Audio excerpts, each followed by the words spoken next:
ওর বয়স তখন সবে 19 বছর।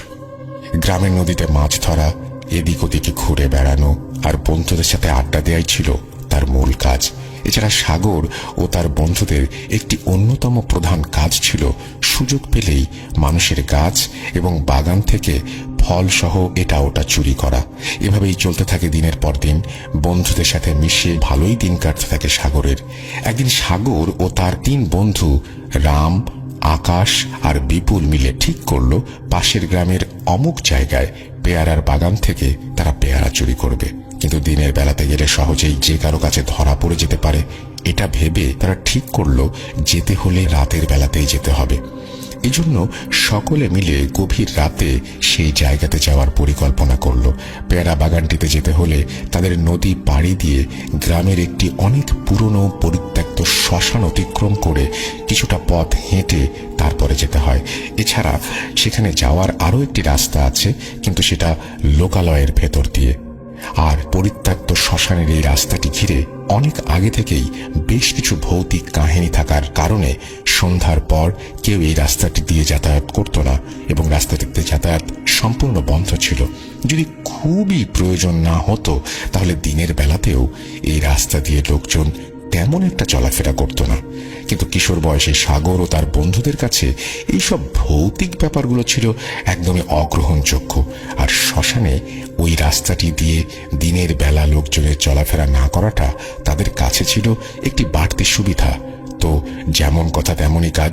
সকলে মিলে ঠিক করলো পরের দিন তারা গ্রামের শেষ মাথার বড় আম গাছটির নিচে রাত 11টার দিকে দেখা করবে এবং তারপর সেখান থেকে তারা পেয়ারা বাগানটির দিকে রওনা হবে একত্রে।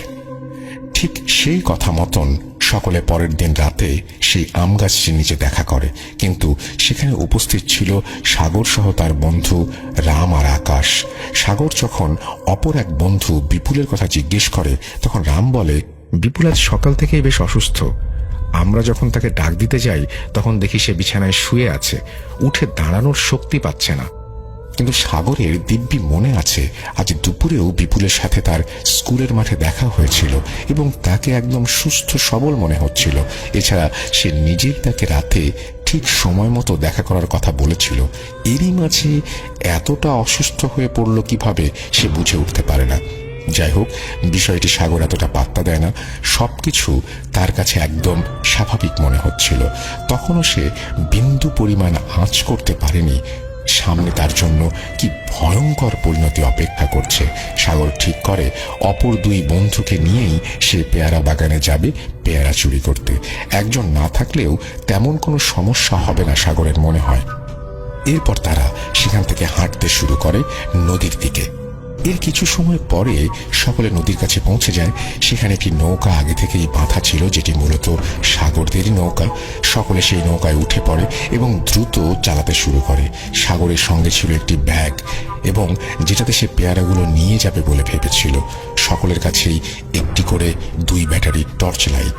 একে অপরের সাথে গল্প করতে করতে একসময় তারা পৌঁছে যায় নদীর ওই পারে। সেখানে নেমে একটি গাছের সাথে নৌকা ভালো করে বেঁধে তারা আবারও হাঁটতে শুরু করে। এখানকার প্রায় সব জায়গায় সাগর সহ তার বাকি বন্ধুদের খুব ভালো মতন চেনা, তাই পথ চিনে চলতে তেমন কোনো অসুবিধা হয় না। পূর্ণিমা রাতে চাঁদের আলো, চারিদিকে হালকা হালকা শীতল বাতাস আর ঝিঝি পোকার ডাক সব মিলিয়ে একটি মোহনীয় হিম শীতল পরিবেশ সৃষ্টি করেছিল সেই সময়টাতে। কোথাও কোনো মানুষের নাম গন্ধ নেই, শুধুমাত্র দূরে দূরে 2-1টা বাড়ির আলো দেখা যাচ্ছিল অল্প অল্প করে। এমন নীরব কিন্তু অতুলনীয় সুন্দর একটি পরিবেশ সাগরের কাছে খুবই ভালো লাগতে শুরু করে। এটিকে সে উপভোগ করতে করতে সামনের দিকে এগিয়ে যেতে থাকে। হঠাৎ তার খেয়ালে আসে অপর 2 বন্ধুর কথা। কি ব্যাপার, তারা যেন আজ একদমই চুপচাপ। অন্য সব দিনের তুলনায় আজ যেন একটু বেশি চুপ করে আছে। এটাকে সাগর তেমন একটা গুরুত্ব দেয় না। একসময় তারা পৌঁছে যায় সেই অতি পুরনো পরিত্যক্ত শ্মশানটির কাছে। এখানে আসা মাত্রই সাগরের মনে একটু মৃদু ভয় খেলে যায়। এই গ্রামে সে অনেকবার এসেছে আর এই পরিত্যক্ত শ্মশানটির কথাও সে অনেকবার শুনেছে, কিন্তু কখনো এদিকে আসা হয়নি।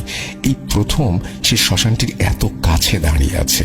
লোকমুখে শোনা এই শ্মশানকে ঘেরা ঘটনাগুলো এক মুহূর্তের জন্য তার চোখের সামনে ভেসে উঠতে থাকে।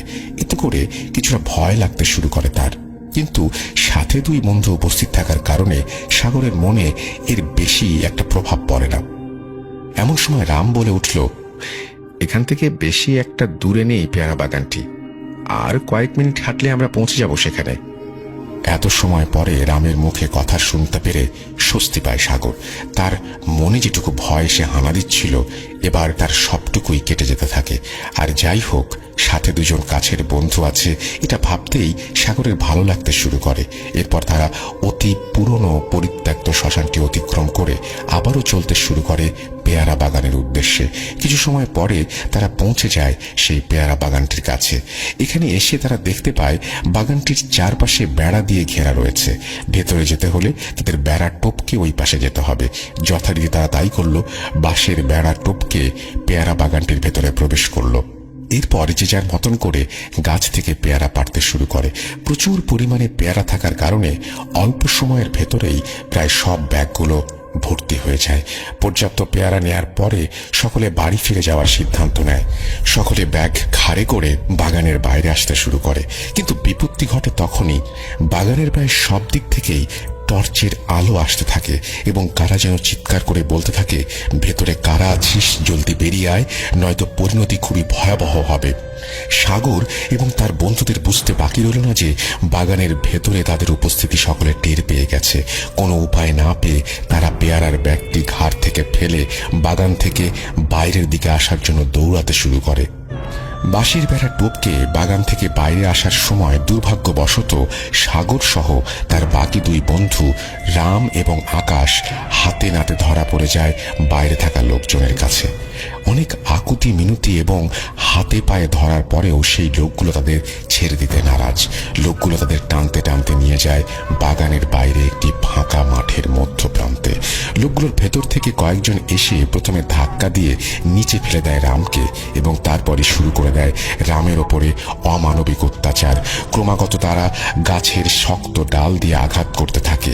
একের পর এক আঘাত সহ্য করতে না পেরে রাম আত্মচিৎকার করে ওঠে। কিন্তু লোকগুলোর মনে কোনো দয়া মায়া নেই। তারা উপভোগ করতে থাকে রামের চিৎকার। একের পর এক আঘাতের ফলে রামের মাথা ফেটে ফিনকি দিয়ে রক্ত বেরিয়ে আসে। মুখের চোয়াল ভেঙে বিকৃত আকার ধারণ করে। একসময় রামের চিৎকার বন্ধ হয়ে যায়। লোকগুলো বুঝতে পারে এতক্ষণে রাম মৃত্যুর কোলে ঢলে পড়েছে। সবকিছুই সাগরের চোখের সামনে দিয়ে ঘটতে থাকে, কিন্তু প্রতিবাদ করার মতো কোনো সাহস পাচ্ছে না। ভয়ে গলা দিয়ে কোনো কথা বের হচ্ছিল না। এরপরই তাদের ভেতর থেকে একজন লোক এগিয়ে রামের গলার ওপর দিয়ে ছুরি চালিয়ে দেয় এবং সঙ্গে সঙ্গে গলা থেকে আবারও ফিনকি দিয়ে রক্ত বেরিয়ে আসে। এটা দেখে সাগরের ভয় দ্বিগুণ বেড়ে যায়। সামান্য পেয়ারা চুরির শাস্তি যে এত কঠিন আর ভয়াবহ হতে পারে তা সে কোনোভাবেই বিশ্বাস করতে পারে না। রক্তে ভেসে যেতে থাকে চারপাশের মাটি। মনে হচ্ছে এইমাত্র বড় কোনো মাপের পশু জবাই করা হয়েছে, কিন্তু না, এটা তো রামের রক্ত, তার প্রিয় বন্ধু রামের রক্ত। দুঃখে এবং কষ্টে সাগরের বুক ভারী হয়ে কান্না আসতে থাকে। এ সময় তার ভয় আরো বাড়তে থাকে যখন সে দেখতে পায় লোকগুলো রামের সারা শরীরে তেল দিয়ে ভিজিয়ে দিচ্ছে। তার মানে কি লোকগুলো রামের শরীর পুড়িয়ে দেবে আগুনে? তখন সাগর আবারও তাদের কাছে হাত জোর করে অশ্রুসিক্ত কণ্ঠে মিনতি করতে থাকে তারা যেন রামের শরীর আগুনে পুড়িয়ে না দেয়। কিন্তু সেই কথা তারা যেন শুনতেই পেল না। এক পৈশাচিক হাসি দিয়ে লোকগুলো রামের সারা শরীরে আগুন জ্বালিয়ে দেয়। চোখের সামনে ছোটবেলার খেলার সাথী এবং প্রিয় বন্ধুকে এইভাবে পুড়তে দেখে সাগর আর নিজেকে সামলাতে পারে না। সে জ্ঞান হারিয়ে মাটিতে লুটিয়ে পড়ে। এভাবে কত সময় সাগর জ্ঞান হারিয়ে মাটিতে শুয়েছিল জানে না। যখন জ্ঞান ফিরল তখন সে দেখতে পেল যেখান থেকে জ্ঞান হারিয়েছিল ঠিক সেখানেই পড়ে আছে সে, এবং সামনে এখন একটির বদলে দুইটা অগ্নিপিণ্ড চলছে। তার মানে সে বুঝতে পারে এতক্ষণে অপর এক বন্ধু আকাশকেও এই মানুষরূপী পিশাচগুলো মেরে গায়ে আগুন লাগিয়ে দিয়েছে। লোকগুলো তখন সাগরের দিকে তাকিয়ে এক অট্ট হাসি হাসতে বলে, এবার তোর পালা। সাগর বুঝতে পারে এইভাবে থাকলে মৃত্যু অনিবার্য। ঠিক তখনই সে নিজের সম্পূর্ণ শক্তি আর সাহসকে কাজে লাগিয়ে সেখান থেকে উঠে এক দৌড় দেয়। কোন দিকে দৌড়াচ্ছে সে নিজেও জানে না। সাগরের মাথায় শুধু একটি মাত্র কথা ঘুরপাক খাচ্ছে, যে করেই হোক তাকে এখান থেকে প্রাণ নিয়ে বাঁচতে হবে। ছুটতে ছুটতে একসময় সে লক্ষ্য করে লোকগুলো থেকে সে বেশ খানিকটা দূরে চলে এসেছে। আশেপাশে তাদের দেখা যাচ্ছে না। আর এদিকে মাঠের ভেতর দিয়ে খালি পায়ে দৌড়াতে দৌড়াতে তার পা কেটে রক্ত বেরিয়ে গেছে। সে ব্যাপারে সাগর কিছুই বুঝতে পারেনি। তার শুধু মনে হয়েছে যে করেই হোক ওই লোকগুলো থেকে বাঁচতে হবে। এই জায়গায় কিছু সময় দাঁড়িয়ে একটু শ্বাস নিতে থাকে সাগর। এরই মধ্যে হঠাৎ আবারও শুনতে পায় সেই লোকগুলোর গলা। তারা দল বেঁধে তার দিকে ছুটে আসছে। সাগর পুনরায় দৌড়াতে শুরু করে। দৌড়াতে দৌড়াতে সে পৌঁছে যায় সেই পুরনো পরিত্যক্ত শ্মশানটির কাছে। সে কোনো উপায় না পেয়ে শ্মশানটির ভেতরে থাকা একটি পুরনো ভাঙা ঘরের ভেতর লুকিয়ে পড়ে। বেশ খানিকটা সময় সেখানেই থাকার পর সাগর বুঝতে পারে এত সময় লোকগুলো সেখান থেকে চলে গিয়েছে। সে যখনই ঘর থেকে বের হয়ে বাইরে আসে ঠিক তখনই একটি ভয়ঙ্কর দৃশ্য দেখে সেখানেই দাঁড়িয়ে পড়ে। সে দেখতে পায় তার থেকে সামান্য দূরে দুইটি আগুনের চিতা জ্বলছে, কিন্তু তার পরিষ্কার মনে আছে ঘরে প্রবেশের সময় এখানে সে কোনো আগুন জ্বলতে দেখেনি। তাহলে এই আগুনের চিতা জ্বালালো কে? আর আশেপাশে কোনো লোকজনও নেই, কাউকে দেখতেও পাচ্ছে না। সাগর বুঝতে পারে না এখন সে কি করবে। ঠিক তখনই সাগর একটি ভয়ঙ্কর রক্ত হিম করা দৃশ্যের সম্মুখীন হয়, যা দেখার জন্য সে কখনোই মানসিকভাবে প্রস্তুত ছিল না। সে দেখতে পায় সামনে জ্বলতে থাকা দুইটি আগুনের চিতা থেকে মানুষ আকৃতির দুটি অবয়ব তার দিকে আস্তে আস্তে এগিয়ে আসতে থাকে এবং তাদের পুরো শরীর দাউ দাউ করে জ্বলছে। এরপর সম্মিলিতভাবে দুটি অবয়ব বলতে থাকে, সাগর, আমাদের বাঁচা, খুব কষ্ট হচ্ছে, আগুনে সারা শরীর জ্বলে যাচ্ছে, এই আগুন আর সহ্য করতে পারছি না, যে করে হোক আগুন নিভিয়ে দে সাগর। এটা বলতে বলতে অবয়ব দুটি সাগরের কাছে আসতে থাকে। সাগর তখন বুঝতে পারে এটি আর অন্য কেউ নয়, আগুনে পুড়তে থাকা তার দুই বন্ধু রাম আর আকাশ। সে কি করবে কিছুই বুঝে উঠতে পারে না। আর অন্যদিকে সেই আগুনে জ্বলতে থাকা অবয়ব দ্রুত গতিতে তার দিকে এগোতে থাকে। সাগর বুঝতে পারে এখানে আর কিছু সময় দাঁড়িয়ে থাকলে তার মৃত্যু অনিবার্য। বাঁচতে হলে তাকে ছুটতে হবে। সে পুনরায় দৌড় শুরু করে। দৌড়াতে দৌড়াতে সে পৌঁছে যায় নদীর কিনারায়। দূর থেকে চাঁদের আলোতে পরিষ্কার দেখা যাচ্ছে গাছের সাথে বাঁধা নৌকাটিকে। হালকা হালকা বাতাসে নৌকাটি দোল খাচ্ছে নদীর জলে। দ্রুত গতিতে সাগর নৌকায় গিয়ে উঠে পড়ে এবং ক্ষিপ্রতার সাথে নৌকা চালাতে শুরু করে। বেশ কিছু সময় নৌকা চালানোর পর সাগর ওপারে এসে নৌকা ফেরায়। ওপারে উঠে নৌকা বাঁধতে যাবে, ঠিক সেই মুহূর্তে নদীর পাড়ের গাছটি দেখে তার খটকা লাগে। তখন সে চারপাশে ভালো মতো তাকিয়ে বুঝতে পারে সে কত বড় ভুল করে ফেলেছে। এটি সেই জায়গা যেখান থেকে সাগর প্রাণপণ বাঁচার জন্য দ্রুত নৌকা চালিয়ে চলে গিয়েছিল। কিন্তু হায়, সাগর মনে মনে ভাবতে থাকে হয়তো ভুল বশত সে পুনরায় একই স্থানে ফিরে এসেছে। সে আবারও নৌকায় উঠে পড়ে দ্রুত গতিতে। যখনই নৌকা ছাড়তে যাবে ঠিক তখনই সেই মুহূর্তে কেমন যেন একটা গরম তাপ অনুভব করে পেছন থেকে। আর যখনই সাগর পেছন ফিরে দেখতে গেল ঠিক তখনই সেই আগুনে পুড়তে থাকা দুই বন্ধু জ্বলন্ত অবস্থায় নৌকায় দাঁড়িয়ে আছে দেখতে পায়। জ্বলন্ত অবস্থায় তাদের চেনা যাচ্ছে না। গায়ের সমস্ত মাংস পুড়ে গেছে আর সেই পোড়া গন্ধে চারপাশের পরিবেশ ভারী হয়ে এসেছে। সাগরের মনে হতে থাকে তার হাত পা কেমন যেন শক্ত কাঠের মতো হয়ে গেছে, নড়াচড়া করার শক্তিও পাচ্ছে না। ঠিক সেই সময়ে জ্বলন্ত অবয়ব দুটি বলতে শুরু করে, আমাদের ফেলে যাস না সাগর, তুই আমাদের সাথে থাক, হায় হায় আমাদের কাছে। এই বলে সেই জ্বলন্ত অবয়ব দুটি হাসতে থাকে। সাগর তত সময় বাঁচবো আশা হারিয়ে ফেলেছে।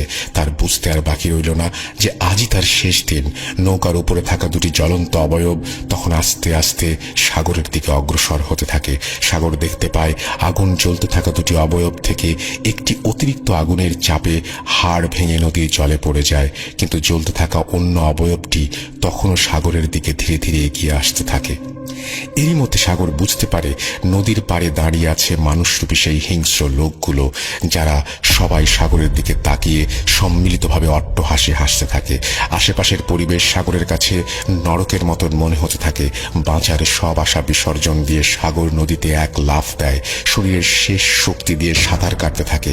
একসময় সাগর দেখতে পায় দূরে কারা যেন সাগর সাগর বলে চিৎকার করতে করতে একটি নৌকা নিয়ে ছুটে আসছে। সাগরের মনে আবারও সাগরেরও বাঁচার কিঞ্চিত আশা ফুটে ওঠে। সে যতটুকু সম্ভব দ্রুত সেদিকে এগিয়ে যেতে থাকে। নৌকার কাছে আসা মাত্র সাগর দেখতে পায় সেখানে তার বাবা সহ তার সেই 3 বন্ধু রাম, আকাশ আর বিপুল দাঁড়িয়ে আছে। তারা দ্রুত জল থেকে সাগরকে নৌকায় টেনে তোলে। নৌকায় ওঠার পর সাগরের মাঝে আর একটু শক্তিও অবশিষ্ট ছিল না। আর যতটুকু জ্ঞান ছিল তার মাঝেই সে দেখতে পায় তখনও নদীর পাড়ে দাঁড়িয়ে সেই জ্বলন্ত অবয়বটি, আর ঠিক তার পাশেই মানুষরূপী সেই নিকৃষ্ট লোকগুলো। এরপর আর কিছু মনে নেই সাগরের, জ্ঞান হারিয়ে ফেলে সে। সাগরের জ্ঞান ফেরে পরের দিন দুপুরের দিকে। জ্ঞান ফিরে সে দেখতে পায় চারপাশে তার বাবা, মা এবং সেই 3 বন্ধু সহ বেশ কিছু মানুষ দাঁড়িয়ে আছে। সকলে সাগরের কাছে জিজ্ঞাসা করতে থাকে কাল রাতে সে কোথায় ছিল। কাউকে কিছু না বলেই একদম উধাও হয়ে গিয়েছিল কোথায়। তখন সাগর একে একে সব ঘটনা বলে সবাইকে, শুরু থেকে কি কি দেখেছে, কি কি হয়েছে, সবকিছু। সব শোনার পরে সাগরের বন্ধুরা বলে, কই, আমরা তো কাল রাতে ঠিক সময় মতোই গাছতলায় পৌঁছে গিয়েছিলাম, কিন্তু অনেক সময় পার হবার পরেও যখন সেখানে সাগর উপস্থিত হচ্ছিল না, তখন আমরা সবাই মিলে একবার ডাক দেওয়ার জন্য তার বাড়িতে আসি। তখন সাগর আমাদের বলে, না রে, আজ যাব না, অন্য একদিন যাব, আজ কেমন যেন লাগছে। সবকিছু ঠিক হয়ে যাওয়ার পরেও সাগরের মুখ থেকে এমন কথা শোনার পরে আমরা কিছুটা রাগ করেই বাড়িতে ফিরে যাই। সবকিছু শোনার পর সাগর যেন নিজের কানকেই বিশ্বাস করতে পারে না, এমনটাও সম্ভব। আর তাহলে যে 2 ব্যক্তির সাথে এতটা সময় একসাথে কাটালাম, নিজের চোখের সামনে যাদের পুড়ে যেতে দেখলাম আগুনে, সেই সব কি ছিল? কারাই বা ছিল বন্ধুরূপী সেই 2 জন? আর কারাই বা ছিল সেই পৈশাচিক মানুষগুলো? কি হলো সেই রাতে সাগরের সাথে, আর কেনই বা হলো? কোনো উত্তর খুঁজে পায় না সাগর। একটি ভয়ঙ্কর দুঃস্বপ্ন ভেবে দিনের পর দিন কাটিয়ে দেয়, কিন্তু পরিশেষে তার বন্ধুরা সুস্থ সবল আছে এটা ভেবেই কিছুটা ভালো লাগতে থাকে তার। সেই রাতের ভয়ঙ্কর অভিজ্ঞতার কথা মনে পড়লে আজও শরীরের পশম দাঁড়িয়ে যায় সাগরের। সে যখন আমাকে ঘটনাটি শেয়ার করেছিল, তখন আমি মাঝে মাঝে খেয়াল করি সাগর থেকে থেকে আঁতকে উঠছে সেই ভয়ানক রাত্রির কথা স্মরণ করে। আজ এতগুলো বছর অতিক্রান্ত হয়ে গেছে, কিন্তু এখনো সেই ভয়ঙ্কর রাতের অভিজ্ঞতা তাকে তাড়া করে বেড়ায়। সন্ধ্যা তখন ধীরে ধীরে রাত্রিতে ঘনীভূত হচ্ছিল। হুজুর কাঁচা রাস্তা ধরে চুপচাপ হেঁটে যাচ্ছিলেন। হুজুর হলেও তিনি তো আর 5টা মানুষের মতোই সাধারণ, তাই মনের মধ্যে একটি চাপা উত্তেজনা কাজ করছিল। আসলে কালা শিকদারের বাড়ি থেকে তার বাড়ি বেশি দূর না হলেও সেই প্রকাণ্ড তুলা গাছটি পড়ে। এদিকে কিছুক্ষণ আগেই এই তো তুলা গাছে থাকা শয়তান জিনটিকে তিনি বেধড়ক মারধর করে, দোয়া পড়ে, তদবির করে একটি ছোট্ট মেয়ের শরীর থেকে তাড়িয়েছেন। নিস্তব্ধ আতঙ্কটাকে যতটা সম্ভব দমন করে আরো কিছুটা পথ এগুনোর পর হঠাৎই শক্ত কিছুতে হোঁচট খেয়ে হুড়মুড়িয়ে পড়ে যান। এর ফলে অন্ধকার পথের শেষ সম্বল হাতে থাকা মিটমিট করে জ্বলা লণ্ঠনটা ছিটকে যায় হাত থেকে এবং সেটা কয়েক ফুট দূরে গিয়ে পড়ে। যদিও সেদিন পূর্ণিমা, তাই আশেপাশের পরিবেশটা রূপালী চাঁদের আলোয় কয়েক মুহূর্তের মধ্যেই মোটামুটি ঠাহর করা যাচ্ছিল, এবং তাতেই রাস্তার বাম পাশের প্রকাণ্ড শতাব্দী প্রাচীন তুলা গাছটিকে দেখে হুজুর ভয়ে জমে যান। মুখ দিয়ে টু শব্দটিও বের হচ্ছিল না। ঠিক সেই সময় আকাশ বাতাস কাঁপিয়ে ভয়ঙ্কর এক গর্জন হাত 10 সামনে থেকে ভেসে আসে। ভরা চাঁদের আলোয় সামনের দৃশ্যটি দেখে হুজুর আতঙ্কে প্রায় ভিমড়ি খেয়ে যাচ্ছিলেন। সামনে আন্দাজ প্রায় তুলা গাছটির সমান উঁচু ভয়ঙ্কর দানব আকার একটি কালো ধোঁয়ার ন্যায় অবয়ব রাস্তার 2 পাশে দাঁড়িয়ে আছে, 2টো পা দুদিকে দিয়ে। আগুনের ভাটার মতো জ্বলন্ত তার চোখ। হুজুর বেগতিক দেখে কোনো রকমে লা হাওলা ওয়ালা কুওয়াতা ইল্লা বিল্লাহিল আলিয়্যিল আযীম বলতে বলতে উঠে পড়ে শরীরটা সূরা পড়ে বন্ধ করে এক নিঃশ্বাসে দৌড় লাগান। দৌড়াতে গিয়ে তাড়াহুড়োয় লণ্ঠনটা নিতে ভুলে গিয়েছিলেন। এইভাবে কয়েক মিনিট দৌড়ানোর পর শেষে খাল পাড়ে পৌঁছে হাঁপাতে হাঁপাতে একটি দীর্ঘশ্বাস ফেলেন। যাক, আল্লাহ বাঁচিয়েছে। তুলা গাছটি এবং শয়তানটা এখন বেশ খানিকটা পেছনে, নাগালের বাইরে। আর কোনো ভয় নেই ভেবে নিশ্চিন্তে খালের ওপর সরু বাঁশের সাঁকোটায় পা দিতে যাবেন। ঠিক সেই সময় সাঁকোর নিচে খালপাড়ের ঝোপঝাড়ের মধ্য থেকে একটি বাচ্চা শিশুর কান্নার শব্দ ভেসে আসে। শীতের সন্ধ্যায় সেদিন পড়াশোনার প্রতি কেমন একটা মন লাগছিল না। তাই দাদিকে অনেক করে বললাম কোনো জিন ভূতের ঘটনা শোনাতে। দাদি বয়স্ক মানুষ, কয়েক মুহূর্ত চুপ থাকার পর একটু খুক খুক করে কেশে গায়ের চাদরটা আরো একটু আঁটো সাঁটো করে মুড়ি দিয়ে বললেন তিনি কারি হুজুরের একটা ঘটনা বলবেন। ঘটনাটি আমাদের এলাকার একজন বিশিষ্ট হুজুর কারি সাহেবের জীবনের একটি অন্ধকার অধ্যায়। সেই ঘটনার পরিপ্রেক্ষিতে হুজুরের জীবনে যে নির্মম পরিণতি নেমে এসেছিল তা এলাকার বয়স্ক মানুষ সহ অনেকে জানলেও কোনো কারণে আমার আর শোনা হয়ে ওঠেনি। তাই আমি বেশ আগ্রহের সাথে নড়ে চড়ে বসি। আজ থেকে প্রায় 40-50 বছর আগে ঘটলেও এখনো এলাকার অনেক মানুষ আছেন যারা সেই ভয়ঙ্কর দৃশ্যপটের চাক্ষুষ সাক্ষী। তাদের মধ্যে আমার দাদি একজন। কারি সাহেবের বয়স এখন প্রায় 70-80 হবে। শুনেছি এককালে হুজুর নাকি টুকিটাকি কবিরাজি চিকিৎসা করতেন, যেমন কারোর উপরে জিনের আসর করলে তা ছাড়ানো, কেউ কালো জাদু করলে তা কাটানো, আবার কোনো শয়তান অপশক্তির কুনজর কারোর ভিটের ওপর পড়লে তা খণ্ডন করা। এসব করে মানুষের উপকার করলেও সেই নির্মম অঘটনের পর থেকে সবকিছু ছেড়ে দেন। বর্তমানে তিনি আমাদের এলাকার একটি স্থানীয় মাদ্রাসায় কর্মরত। যাই হোক, দাদি বলতে শুরু করলেন, সেদিন হুজুর সন্ধ্যাবেলা মাগরিবের নামাজ আদায় করে উঠোনে বসে কিছু কাজ করছিলেন। এমন সময় এক মাঝ বয়সী রোগা পাতলা কালো গোছের মানুষ হন্তদন্ত হয়ে ছুটে এসে উঠোনে পড়ে হাঁপাতে হাঁপাতে বলে ওঠে, হুজুর, আমি খালা শিকদারের বাড়ির ওইখান থেকে আসছি। দিন কয়েক হলো আমার মেয়ে কেমন জানি অস্বাভাবিক আচরণ করছে। সারাক্ষণ চুল খোলা রেখে অদ্ভুতভাবে হাঁটাহাঁটি করে, চোখ সবসময় রক্ত জবার মতো লাল, অশ্রাব্য ভাষায় সবাইকে গালিগালাজ করে, দানবের ন্যায় গোগ্রাসে প্রচুর খাওয়া দাওয়া করছে, সারাক্ষণ ঘরের মধ্যে নিজেকে বন্দি করার চেষ্টা করছে, কখনো কখনো আবার কোনো কারণ ছাড়াই বিকট স্বরে চিৎকার করে হাসে, অদ্ভুতভাবে সব আচরণ করে। হুজুর, এখন আপনি যদি গিয়ে আমার মেয়েটাকে একটু দেখতেন তাহলে খুবই উপকৃত হতাম। হুজুর সবকিছু শুনে লোকটিকে সান্ত্বনা দিয়ে বলেন, তুমি কোনো চিন্তা করো না, এশার নামাজের পর আমি যাচ্ছি। হুজুরের কথায় লোকটি কিছুটা আশ্বস্ত হয়ে যে পথে এসেছিল সেই পথেই আবারও অন্ধকারে মিলিয়ে যায়। কারি সাহেব লোকটির কথায় খুবই চিন্তিত হয়ে পড়েছিলেন। এশার নামাজ আদায় করে মেয়েটির মঙ্গলের জন্য দোয়া পড়ে তেল পড়া ও পানি পড়া এক একটি শিশিতে ভরে একটি ছোট্ট থলে কাঁধে নিয়ে লণ্ঠন হাতে বেরিয়ে পড়েন কালা শিকদারের বাড়ির উদ্দেশ্যে। কিছুক্ষণের মধ্যেই খালের পাড়ে পৌঁছে যান। সরু বাঁশের সাঁকোটা ধরে সাবধানে পেরোতে গেলে পথে একটি প্রকাণ্ড তুলা গাছ পড়ে। সেখানে আসতেই শরীরটা একটু নড়ে উঠল। কারি সাহেব জানতেন এলাকাটা মোটেও সুবিধার নয়, ঘন জঙ্গল ঝোপঝাড়ে ঘেরা।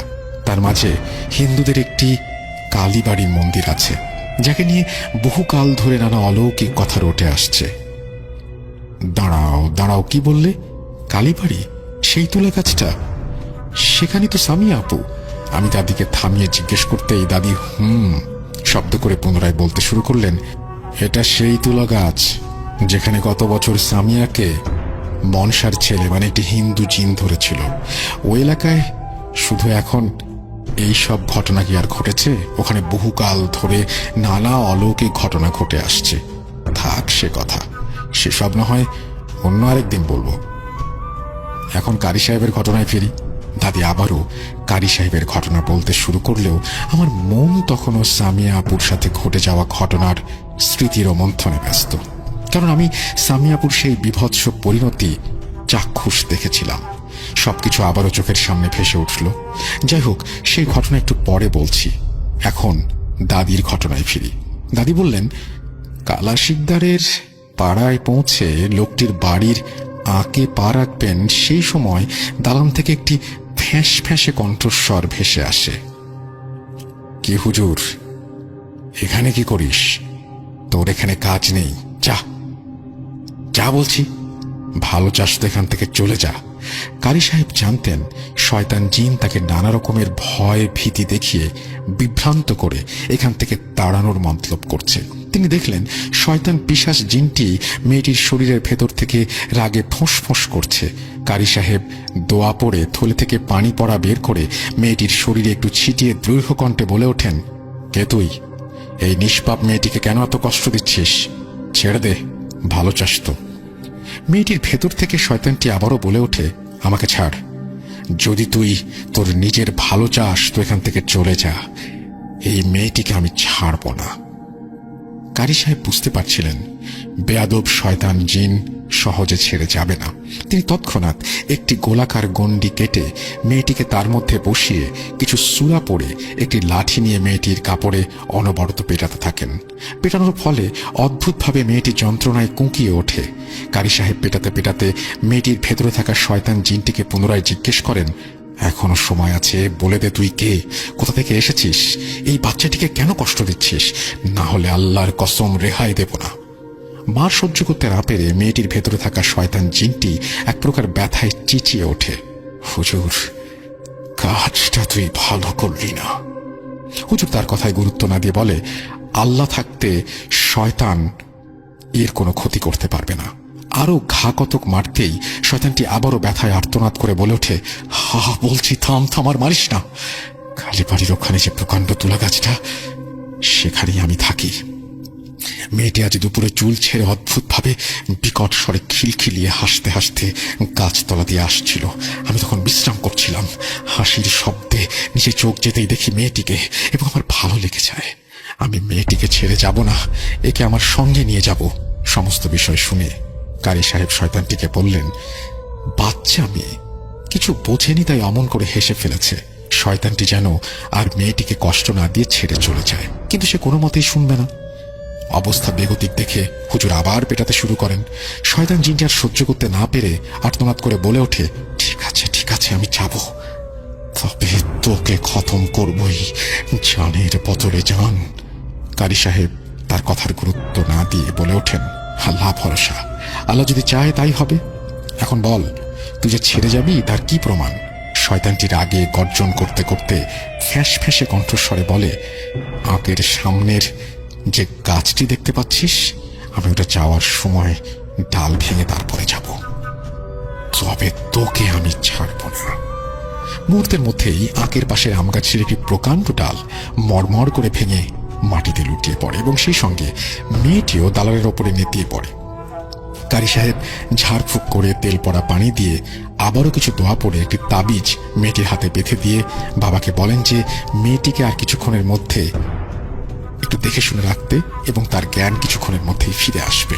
শয়তান জিনটি আর কোনোদিনও মেয়েটির কাছে আসতে পারবে না। এরপর উনি ওনার হাদিয়া পুছে নিয়ে লণ্ঠন হাতে বাড়ির উদ্দেশ্যে রওনা দিলেন। শয়তানটা চলে যাওয়ায় কারি সাহেব তার ধমকে আর বিশেষ গুরুত্ব না দিয়ে বেখেয়াল বশত নিজের শরীর বন্ধ না করেই বাড়ির উদ্দেশ্যে বেরিয়ে পড়েছিলেন। কিন্তু তুলা গাছের আশেপাশে আসতে অতর্কিতে শয়তানটা আক্রমণ করে এবং তাকে হোঁচকিয়ে দেয়। কোন রকমের শরীরটা বন্ধ করে দৌড়াতে যতক্ষণে খাল পাড়ে এসে পৌঁছান ততক্ষণে রাত গভীরে ঘনীভূত হয়েছে। শয়তানটার ভয়ে পালাতে গিয়ে লণ্ঠনটা গাছতলায় ফেলে এসেছিলেন। অগত্যা ভরা চাঁদের রূপালী আলোয় ঠাহর করে সরু বাঁশের সাঁকোয় পা রাখবেন, ঠিক সেই সময় সাঁকোর নিচে খালপাড়ের ঝোপঝাড়ের মধ্য থেকে একটি বাচ্চা শিশুর কান্নার শব্দ ভেসে আসে। এত রাতে ব্যাপারটা অস্বাভাবিক হলেও কারি সাহেবের খুব মায়া লাগে। বোধ বুদ্ধি হারিয়ে মনে মনে বলতে থাকেন যে হয়তো কোনো নিকৃষ্ট মানুষ বাচ্চাটিকে ফেলে দিয়ে গেছে। তিনি কোনো কিছু খেয়াল না করে তাড়াতাড়ি তার সেই শব্দ অনুসরণ করে ঝোপঝাড় সরিয়ে বাচ্চাটির কাছে যান এবং তাকে কোলে তুলে নেন। কাছে কোনো আলো না থাকলেও চাঁদের আলোতে তিনি স্পষ্ট দেখতে পাচ্ছিলেন একটি সদ্যজাত শিশু। নিঃসন্তান কারি সাহেব পরিবেশের অস্বাভাবিকতাকে তোয়াক্কা না করে শিশুটিকে বাড়ি নিয়ে যাওয়ার সিদ্ধান্ত নেন।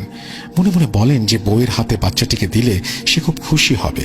কারি সাহেব বাচ্চাটিকে কোলে নিয়ে মনের আনন্দে সাঁকোটা পার হতে যাবেন, ঠিক সেই সময় অতি প্রাকৃতিক একটি ঘটনা ঘটে। কারি সাহেব আতঙ্কে বিস্ফারিত দৃষ্টিতে দেখেন বাচ্চাটি ক্রমশ ওর কোলে ধীরে ধীরে বড় হচ্ছে এবং অদ্ভুতভাবে তার শরীর থেকে অজস্র কাঁটা বেরিয়ে আসছে। কি বিভৎস ভয়ঙ্কর দেখাচ্ছিল। ততক্ষণে কারি সাহেবের ভ্রম ও বাচ্চাটির প্রতি মায়া কেটে গেছে। তিনি এবার পরিষ্কার বুঝতে পারছিলেন এটি সেই শয়তান জিনেরই কাজ। আর দেরি না করে আল্লাহর নাম নিয়ে আয়াতুল কুরসি পড়তে পড়তে বাচ্চাটিকে খালের পানিতে ফেলে কারি সাহেব এক নিঃশ্বাসে বাড়ির উদ্দেশ্যে দৌড়াতে থাকেন। দৌড়ানোর সময় পেছন থেকে বয়ে আসা ঠান্ডা বাতাসের সাথে দূর থেকে একটি ফ্যাঁস ফ্যাঁসে কণ্ঠস্বর ভেসে আসে, আমি তোকে ছাড়ব না, তোকে নতুবা তোর বংশকে শেষ করব। কারি সাহেব ছুটতে ছুটতে বাড়ি পৌঁছে হাঁপাতে হাঁপাতে চিৎকার করে ওনার স্ত্রীকে ডাকতে থাকেন। কারি সাহেবের চিৎকার শুনে স্ত্রী ধরফর করে উঠে দরজা খুলে দেখেন কারি সাহেব দালানের উপরে পড়ে আছেন। কারি সাহেবের স্ত্রী তাড়াতাড়ি পানি নিয়ে এসে খেতে দিলে ঢক ঢক করে তিনি পানি খেয়ে একটু ধাতস্থ হয়ে গভীর স্বরে বলে ওঠেন, তোমাকে কতবার বারণ করেছি, 3 বার ডাক না দিলে দরজা খুলবে না। দেখো, এর জন্য একদিন বড় কোনো বিপদ ঘটবে। এর সপ্তাহ 2 কেটে যায়, কোনো সমস্যা হয়নি। 2 সপ্তাহ বাদে আবারও একটি কবিরাজি কাজের ডাক আসে পাশের গ্রাম থেকে। ফিরতে রাত হবে দেখে কারি সাহেব ওনার স্ত্রীকে পঁই পঁই করে বলে যান যে 3 বার না ডাকলে সে যেন দরজা না খোলে। রাত তখন গভীর। কারি সাহেবের জন্য অপেক্ষা করতে করতে ওনার স্ত্রী কখন যে ঘুমিয়ে পড়েছেন খেয়াল ছিল না। কারি সাহেবের কণ্ঠে তন্দ্রাচ্ছন্ন অবস্থায় উঠে গিয়ে দরজা খুলতে আতঙ্কে কাঠ হয়ে যান। ঠিক তার কিছুক্ষণ পর কারি সাহেব এসে দালানের সামনে যে দৃশ্যটি দেখেন তা দেখার জন্য তিনি মোটেও প্রস্তুত ছিলেন না। বুক ফাটা আর্তনাদে আশেপাশের পাড়া প্রতিবেশীরাও ছুটে আসে। প্রতিবেশীরা এসে এক অদ্ভুত দৃশ্য দেখে। কারি সাহেব দালানে বসে চিৎকার করে কাঁদতে কাঁদতে কপাল চাপড়াচ্ছেন। পাশে অদ্ভুতভাবে ওনার স্ত্রীর নিথর দেহটা পড়ে আছে। পরদিন সকালে খবরটা গ্রামে উঠে যায়। কয়েকজন মহিলার সঙ্গে আমরাও যাই দেখতে। গিয়ে যে দৃশ্যটি দেখি তা সত্যি বিভৎস, ভয়ঙ্কর। কারি সাহেবের স্ত্রীর দেহটা দালানের উপর পড়েছিল, মাথাটা দুমড়ে মুচড়ে পেছন দিকে ঘোরানো, হাতগুলো সব বেঁকে উল্টো দিকে মোচড়ানো। শুনেছি পরবর্তীতে ওনার স্ত্রীকে দাফন দেওয়ার পর কারি সাহেব শেষবারের মতো সেই শয়তান জিনটিকে হাজির করেন এবং জানতে চান যে কে এই নিকৃষ্ট কাজটি করলো। আমি এখানে একটু বলে রাখি যে সম্ভবত কারি সাহেবের স্ত্রীর সাথে কি ঘটেছিল সেটা তো জানেন না, কারি সাহেবের রূপে কেউ এসেছিল কিনা, কারণ স্ত্রী তো মারাই গেছেন, সুতরাং তিনি তার ঘটনার বাকি অংশটি বলতে পারেননি। সম্ভবত এটি কারি সাহেব অনুমান করেই বলেছেন। উত্তরে শয়তান জিনটি যখন তাকে জানতে চাওয়া হয় যে কে এই নিকৃষ্ট কাজটি করলো, শয়তান জিনটি বলেছিল যে আমি তোকে বলেছিলাম যে হয় তোকে নাহলে তোর পরিবারকে আমি শেষ করে দেব। এরপর কারি সাহেব নাকি জিনটিকে বোতল বন্দি করে কোথাও পুঁতে দিয়ে আসেন এবং পরবর্তীতে তিনি আর কখনো কারোর কবিরাজের চিকিৎসা করেননি এবং আজ পর্যন্ত উনি আর কারোর সাথে খুব একটা কথাবার্তাও বলেন না। এই বলে ঘটনা শেষ করে দাদি ঘরের ভেতরে উঠে চলে যান। দাদি উঠে চলে গেলেও আমি ঠায় কাঠ হয়ে বসেছিলাম। মনের মধ্যে গত বছরের স্মৃতিগুলো তখনও জলজল করে উঠছিল। কিভাবে সামিয়া আপু সেই হিন্দু জিনের কবলে পড়েছিল তা মনে করতেই আতঙ্কে আমার শরীরটা কেঁপে ওঠে। সামিয়া আপু আমার বান্ধবী নাজিহার মামাতো বোন। প্রসঙ্গত বলে রাখি, নাজিহার মামার বাড়িও পাশের গ্রামে ওই কালা শিকদারের পাড়ায়। পরবর্তীতে পার্শ্ববর্তী গ্রাম হলেও 2 গ্রামের সংযোগ স্থল হচ্ছে খাল ও খালের পাড়ের রাস্তাটা, যা আমাদের গ্রামের অন্তর্ভুক্ত। আর দৈবতক্রমে সেই রাস্তাতেই ওই প্রকাণ্ড তুলা গাছ এবং তার পাশে আমাদের গ্রামের হিন্দুদের কালীবাড়ি মন্দির। সালটা 2016 নভেম্বর মাস। আমি তখন ক্লাস 7-এ পড়তাম। সেদিন বিকেলে আমি গ্রামার বই আনতে নাজিয়াদের বাসায় যাই। সেখানে পৌঁছে দালান পেরিয়ে বৈঠকখানায় প্রবেশ করতেই দেখি নাজিয়ার মামাতো বোন সামিয়া আপু বসে একটি চৌকিতে চুপচাপ কাঠ হয়ে বসে আছে। চোখ জোড়া যেন কোটরে ঢুকে গেছে তার। চোখের তলায় এক প্রস্থ জমাট বাঁধা কালি দেখে মনে হচ্ছিল যেন রক্ত স্বল্পতায় ভুগছেন। নাজিহার আম্মু সামিয়া আপুর মাথায় হাত বুলিয়ে দিচ্ছিলেন। ওর পাশে ওর আব্বা ও মামা দাঁড়িয়ে কিছুটা আলোচনা করছিলেন। আমি উপস্থিত সবাইকে সালাম জানিয়ে আর বিশেষ কিছু না বলে অনুমতি নিয়ে নাজিহার ঘরে চলে যাই। বই নিয়ে বাড়ি ফেরার পরেও সামিয়া আপুর মুখটা ভীষণ মনে পড়ছিল, ভুলতেই পারলাম না। কয়েকদিন আগেও সে এসেছিল, কি ফুটফুটে প্রাণোচ্ছল অপরূপ সুন্দর একটি মেয়ে, অথচ আজ তার একই অবস্থা। নাজিয়ার বাড়িতে লোকজন থাকায় তখন আর তেমন কিছু জিজ্ঞেস না করেই বাসায় ফিরে এসেছিলাম। পরদিন স্কুলে গিয়ে নাজিয়ার কাছে সমস্ত বিষয় জানতে চাইলে নাজিয়া প্রথমে বলতে চাইছিল না, পরে অনেক করে ধরতে শেষমেশ রাজি হয়ে যায়। নাজিয়া বিষণ্ণ কণ্ঠে বলতে শুরু করে, তুই তো জানিস মামাদের দুধের ব্যবসা, বেশ কয়েকটি উৎকৃষ্ট গাভী আছে মামাদের। মফস্বলের মিষ্টির দোকান ছাড়াও আশেপাশের বেশ কয়েকটি গ্রামে মামা দুধ বিক্রি করেন। সেরকমই আমাদের গ্রামের হিন্দু পাড়াতেও বেশ কয়েকটি পরিবার মামাদের কাছ থেকে দুধ নিত। কয়েকদিন আগের কথা, সেদিন একজন কর্মচারী কম থাকায় দেরি হচ্ছে দেখে মামা সামিয়া আপুর হাত দিয়ে হিন্দু বাড়িতে দুধ পাঠান।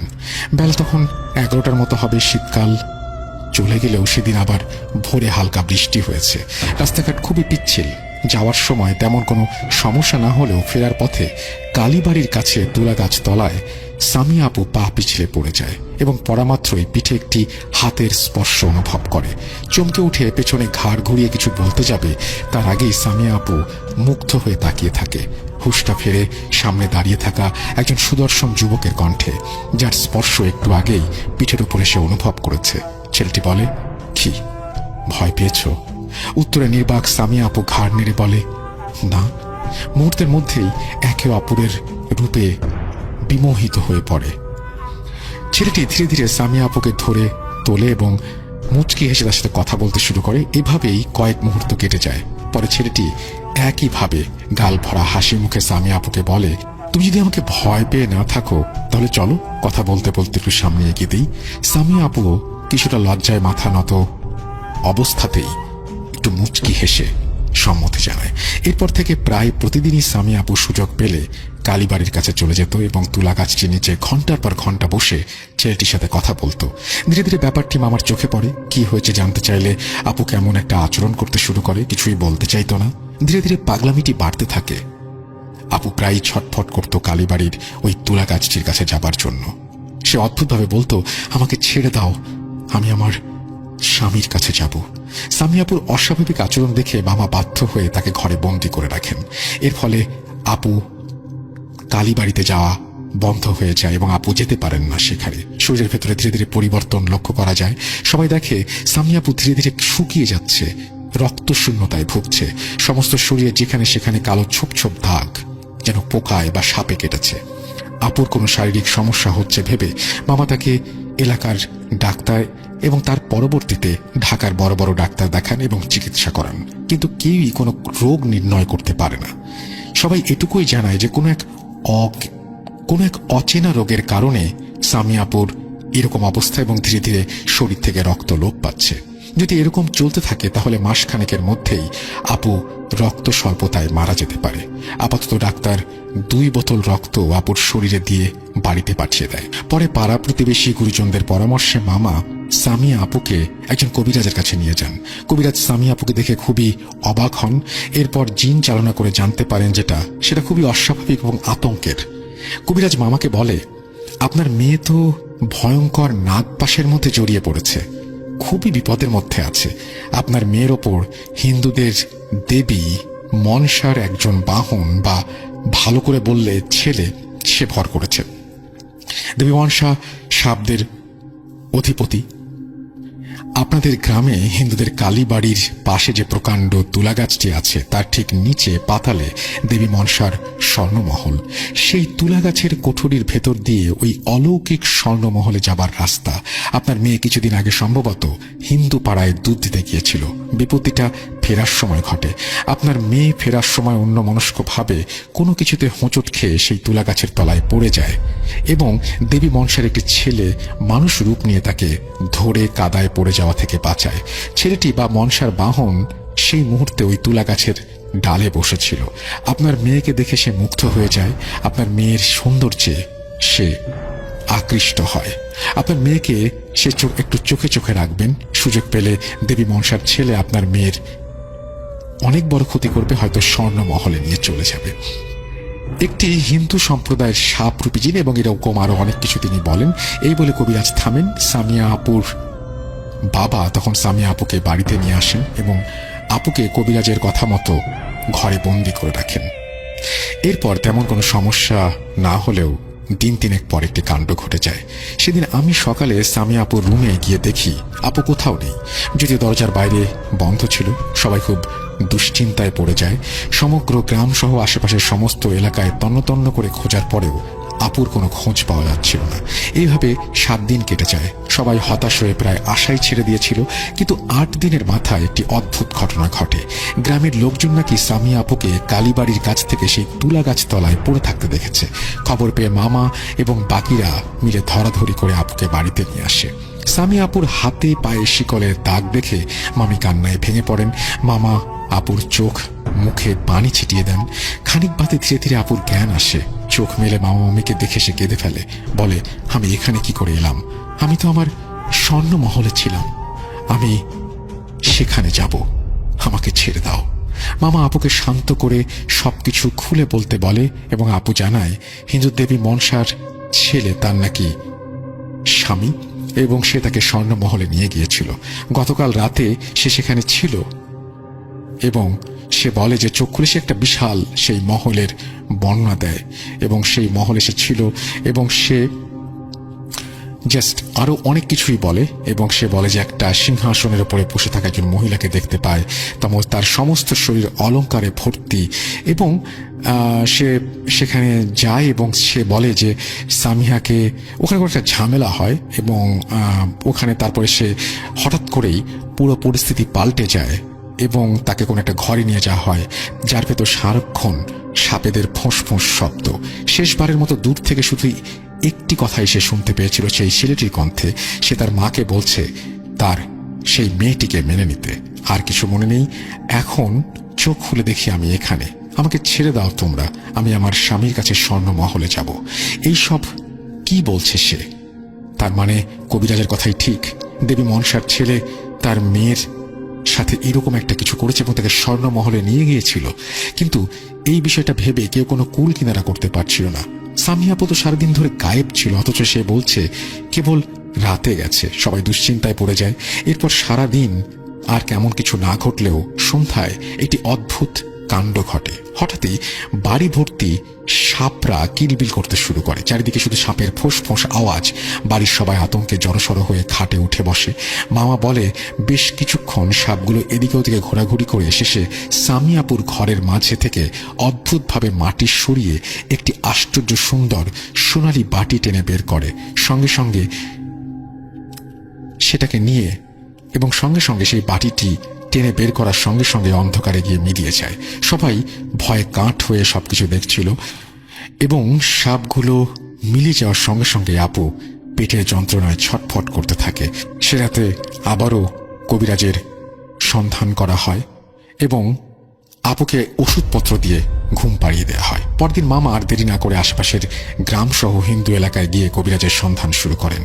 শেষে পার্শ্ববর্তী এক গ্রামে একজন সাপুড়ে কবিরাজের সন্ধান পেয়ে যান মামা এবং তাকে সমস্ত ঘটনা খুলে বলেন এবং সেই কবিরাজ পরবর্তীতে এসে আপুর চিকিৎসা শুরু করে এবং আপুর নানান রকমের বিভিন্ন ধরনের সে রিচুয়াল করে এবং রিচুয়াল করে এক সময় শেষে জিনটির কবল থেকে আপুকে মুক্ত করে নিয়ে আসে। এই ঘটনাটি একটু অন্যরকম, যার জন্য আমি একটু বাকি অংশটুকু না পড়ে আমি শুধু বললাম যে কবিরাজ সেই যে সাপুড়েকে নিয়ে আসা হয়েছিল সেই সাপুড়ে কোনোভাবে সেই জিনদের কবল থেকে তাকে রক্ষা করে এবং সেই রাতটা কবিরাজের আস্তানায় কাটিয়ে পরদিন সকালে মামা বাকি লোকজন সহ সামিয়া আপুকে বাসায় নিয়ে আসা হয়। এত বড় ধকল আপুর উপর দিয়ে গেছে সেই জন্য এরকম শুকিয়ে গেছে সে, মন মেজাজও ভালো নেই, তাই কয়েকদিনের জন্য আমাদের বাড়িতে এসেছে। এই বলে নাজিয়া থামে। মানুষের ভেতরে যে কত কিছু ঘটে তা সবসময় বাইরে থেকে উপলব্ধি করা যায় না। আমি কাঠ হয়ে সবকিছু শুনছিলাম। তারপর থেকে আর কোনো সমস্যা হয়নি। তবে সামিয়া আপু কালীবাড়ির কাছে সেই তুলা গাছটির তলায় আর কোনোদিন যাতায়াত করেননি। পরবর্তীতে সামিয়া আপুর বিয়ে হয়। বর্তমানে তার একটি ফুটফুটে সন্তান রয়েছে। চাচা বললেন, হ্যাঁ, কিন্তু তোমাকে তো চিনলাম না বাবা। আমি তাকে আমার পরিচয় দিলাম। তারপর রহিম চাচা বললেন, ও, চিনতে পেরেছি। তা কেমন আছো তুমি? অনেক দিন তো দেশে যাও না। জি, আসলে পড়াশোনার চাপে যাওয়া হয় না। তা আপনি ভালো আছেন তো? আছি বাবা, তোমাদের দোয়ায় ভালো। তা তুমি কি গ্রামের বাড়িতে যাচ্ছ? জি চাচা, কিছুদিনের ছুটি পেয়েছি তো তাই ঘুরতে যাচ্ছি আর কি। এভাবেই নানান কথা হলো আমার সাথে। জার্নির সময়টা খুব ভালো কাটছিল। তার সাথে কথার মাঝখানে আশেপাশে খেয়াল করে দেখলাম বাসের সিটের লোকগুলো কেমন যেন হাঁ করে আমার দিকে তাকিয়ে আছে। ভাবলাম হয়তো তারা আমার কথা বলার কারণে বিরক্ত হচ্ছে, তাই এভাবে তাকিয়ে আছে। তাই একটু আস্তে কথা বলার চেষ্টা করলাম। এরপর মাঝপথে গাড়িটি বিরতি দিল। আমরা সবাই গাড়ি থেকে নেমে সামনের হোটেলে গেলাম। রহিম চাচাকে আমার সাথে খাওয়ার জন্য বললাম। রহিম চাচা বললেন, তুমি খাও বাবা, আমি আসছি।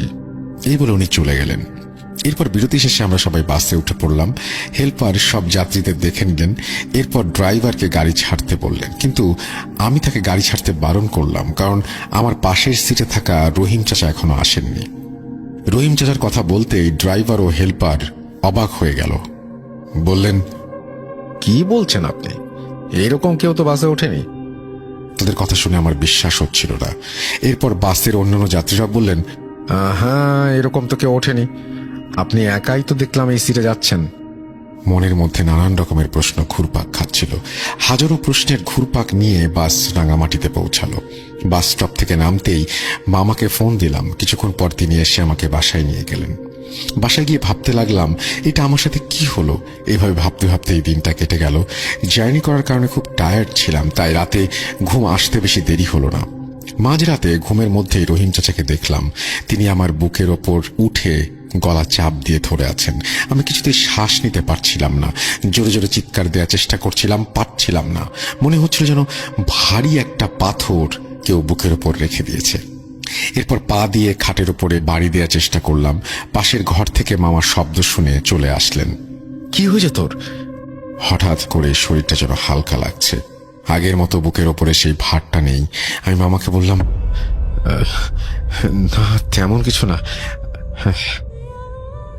এরপর 2 দিন এমন হলো। মামা আমাকে নিয়ে টেনশনে পড়ে গেলেন। পরের দিন কবিরাজকে ডেকে নিয়ে আসা হলো। কবিরাজ আমাকে দেখে বললেন, তোমার উপর দুষ্টু কোনো আত্মা ভর করেছে। মামা বললেন, এটা থেকে ছাড়া পাওয়ার উপায় কি?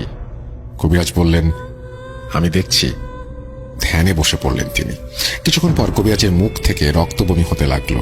সাথে সাথে কবিরাজ মাটিতে শুয়ে পড়লেন। আমরা তাকে জলদি হাসপাতালে নিয়ে গেলাম। তার জ্ঞান ফিরতে তিনি যা বললেন সেটা শুনে খুব ভয় পেয়ে গেলাম। কবিরাজ বললেন, তোমার উপরে যে আত্মাটা ভর করেছে সেটা কোনো সাধারণ আত্মা না। আমি ওটাকে হাজির করতে ধ্যানে বসেছিলাম। ধ্যানে বসতে দেখলাম একটা মূর্তি টাইপের কিছু আমার বুকের ওপরে উঠে আমার গলা টিপে ধরেছে। আমি শ্বাস নিতে পারছিলাম না। আর তখনই আমার মুখ থেকে রক্ত ওঠে। আর এরপর তো আমি হসপিটালে। হে আত্মাকে হাজির করার সাধ্য আমার নেই। তোমরা অন্য কবিরাজ দেখো। এরপর আমি আর মামা বাসায় চলে আসলাম। ভাবতে লাগলাম কি হচ্ছে। রাঙামাটিতে আসছি 3 দিন হয়ে গেছে। ভাবলাম যাই একবার রহিম চাচার সাথে দেখা করে আসি। পরদিন সকালে রহিম চাচার বাসার উদ্দেশ্যে রওনা দিলাম। বাসার সামনে গিয়ে দেখি পুরো বাড়িটা একেবারে ভেঙে চুরে পুরনো বাড়ির মতন দেখাচ্ছে। দেখে মনে হচ্ছে অনেক দিন এখানে কেউ থাকে না। পাশের একটি বাড়িতে গিয়ে জিজ্ঞেস করলাম রহিম চাচার কথা। তারা বললেন, সে তো অনেক আগে মারা গিয়েছে। আমি তাদের কথা শুনে অবাক হয়ে গেলাম। বললাম, কি বলেন? আমি তো তাকে আসার সময় দেখলাম। কিভাবে সম্ভব? তাকে তো আমরা গ্রামবাসীরা মেরে ফেলেছিলাম। কেন আপনারা তাকে মেরে ফেলেছিলেন? তারা বলল, সে নাকি ব্ল্যাক ম্যাজিক করত, খারাপ আত্মা হাজির করে মানুষের ক্ষতি করত, তাই গ্রামবাসীরা তার অত্যাচারে অতিষ্ঠ হয়ে তাকে মেরে ফেলেছিল। আমি জিজ্ঞেস করলাম, কবর দিয়েছেন কোথায়? গ্রাম থেকে একটু দূরে, কিন্তু নদী ভাঙনে তার কবরটা নদীতে বিলীন হয়ে গেছে। তবে এরপর থেকে ওনাকে অনেকেই দেখেছে। তাদের কথা শুনে আমি বাসায় চলে আসলাম। বাসায় এসে মামাকে সবটা খুলে বললাম। তার সাথে আগে থেকে যে এত কিছু হয়েছে সেটাও বললাম। রহিম চাচা আগে থেকে নাকি এমন কাজ করতেন, তবে সবাই আগে বুঝতে পারেনি। যখন গ্রামবাসীর ক্ষতি হতে লাগলো তখন তারা সবাই ক্ষিপ্ত হয়ে উঠল। পরে একদিন সবাই ক্ষিপ্ত হয়ে তাকে পিটিয়ে মেরে ফেলেছিলেন। তারপর থেকে তার আত্মা সবাই কোনো না কোনো জায়গায় দেখতে পায়, এবং আমিও হয়তো সেটা পেয়েছি। এরপর মামা দূরে একটা কবিরাজের সন্ধান পেলেন। মামার কথা মতো যেটুকু বুঝলাম কবিরাজটা অনেক কাজের। আমরা তার পরের দিন ওই কবিরাজের কাছে গেলাম। তার কাছে যেতেই তিনি আমাদের দিকে তাকিয়ে বললেন, তোমরা কেন এসেছো আমি জানি, আমার সামনে বসো। তারপর বললেন, তোমার উপর খারাপ একটা আত্মা ভর করেছে, সেটা তোমাকে ছেড়ে যেতে চাচ্ছে না, তবে আমি চেষ্টা করব সে যেন তোমাকে ছেড়ে যায়। এরপর কবিরাজ তার নিজের মাধ্যমে ওই আত্মাটিকে হাজির করতে চাইলেন, কিন্তু দেখলাম কবিরাজ ধ্যানে বসে কি সব পড়তে লাগলেন। হঠাৎ করে শুনতে পেলাম কবিরাজের কণ্ঠটা কেমন যেন বদলে গেল। তার কণ্ঠ ধরে কে যেন আমাদেরকে সালাম দিল, তারপর বলল, তোমার উপরে যে আত্মাটা ভর করেছে সেটা আর কেউ নয়, সেটা হলো তোমার গ্রামের রহিম চাচা, যাকে তোমাদের গ্রামের লোকজন পিটিয়ে মেরেছে। আসলে সে প্রতিশোধ নিচ্ছে, তোমরা যে তাকে মেরে ফেলেছিলে এই জন্য। আর এছাড়াও তার কবর দেওয়ার পরও তার কবরটা ভেঙে গিয়েছিল নদী ভাঙনের কারণে, যা ঠিক করা হয়নি। তখন আমি জিজ্ঞেস করলাম, সেটা আপনি কি করে বুঝলেন? কেন ধরেছেন উনি? তখন কবিরাজটি বললেন, এই গ্রামে যারাই আসে তাদের ওপরেই ভর করে পারলে তাদের ক্ষতি করে। তখন আমরা বললাম, এটা থেকে মুক্তি পাবো কিভাবে? কবিরাজ বললেন, আমি এখান থেকে মুক্তির ব্যবস্থা করছি, কিন্তু আপনারা গ্রামবাসীরা সবাই মিলে ওর জন্য বড় একটা দোয়ার আয়োজন করেন, যাতে করে আত্মাটা মুক্তি পায়। কবিরাজের সাথে কথা শেষ করে আমরা গ্রামে ফিরে আসলাম। তারপর গ্রামের সবাই মিলে একটা বৈঠকে বসলাম। সবাই মিলে ঠিক করলাম ওর জন্য বড় একটা দোয়ার আয়োজন করা হবে। একটা নির্দিষ্ট দিন দেখে দোয়ার আয়োজন করা হলো। এরপর আর তেমন কিছু ঘটেনি। আমিও আমার ছুটি শেষে বাসায় ফিরে আসি। ডাক্তার আঙ্কেল সবে মাত্র 1 মাস হলো উত্তরবঙ্গের কোনো এক হসপিটালে প্রথম পোস্টিং পায় এবং সেখানে 1 মাস চাকরি করে মাসের শেষের দিকে তিনি বাড়ি আসার চেষ্টা করেন এবং ঘটনার দিন রাতেই তিনি বাড়ি আসার সিদ্ধান্ত গ্রহণ করেন। তো ঘটনার দিন রাতে তো তার হসপিটালে চিকিৎসা রোগীদের দেখাশোনা করতে রাত 9টা বেজে যায় এবং পরের ট্রেনটি হচ্ছে রাত 10টা। কিন্তু রহিমগঞ্জ ট্রেন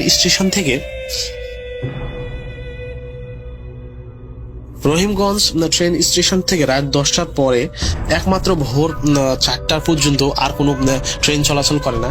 তাই সে তাড়াতাড়ি একটি গাড়িতে চড়ে গরুর গাড়ির মাধ্যমে সে তাড়াতাড়ি রেল স্টেশনে 10টার আগে পৌঁছে যায়। তো আগে ঘটনাটি বর্ণনা দিই। যখন সে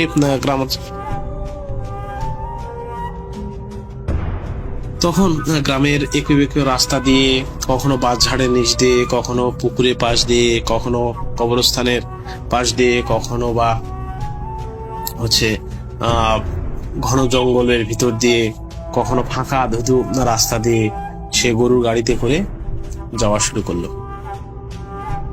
প্রায় 10টা নাগাদ এইভাবে চলাচল করতে করতে সে রেল স্টেশনে পৌঁছে যায় ডাক্তার আঙ্কেল। তো রেল স্টেশনে নেমে সে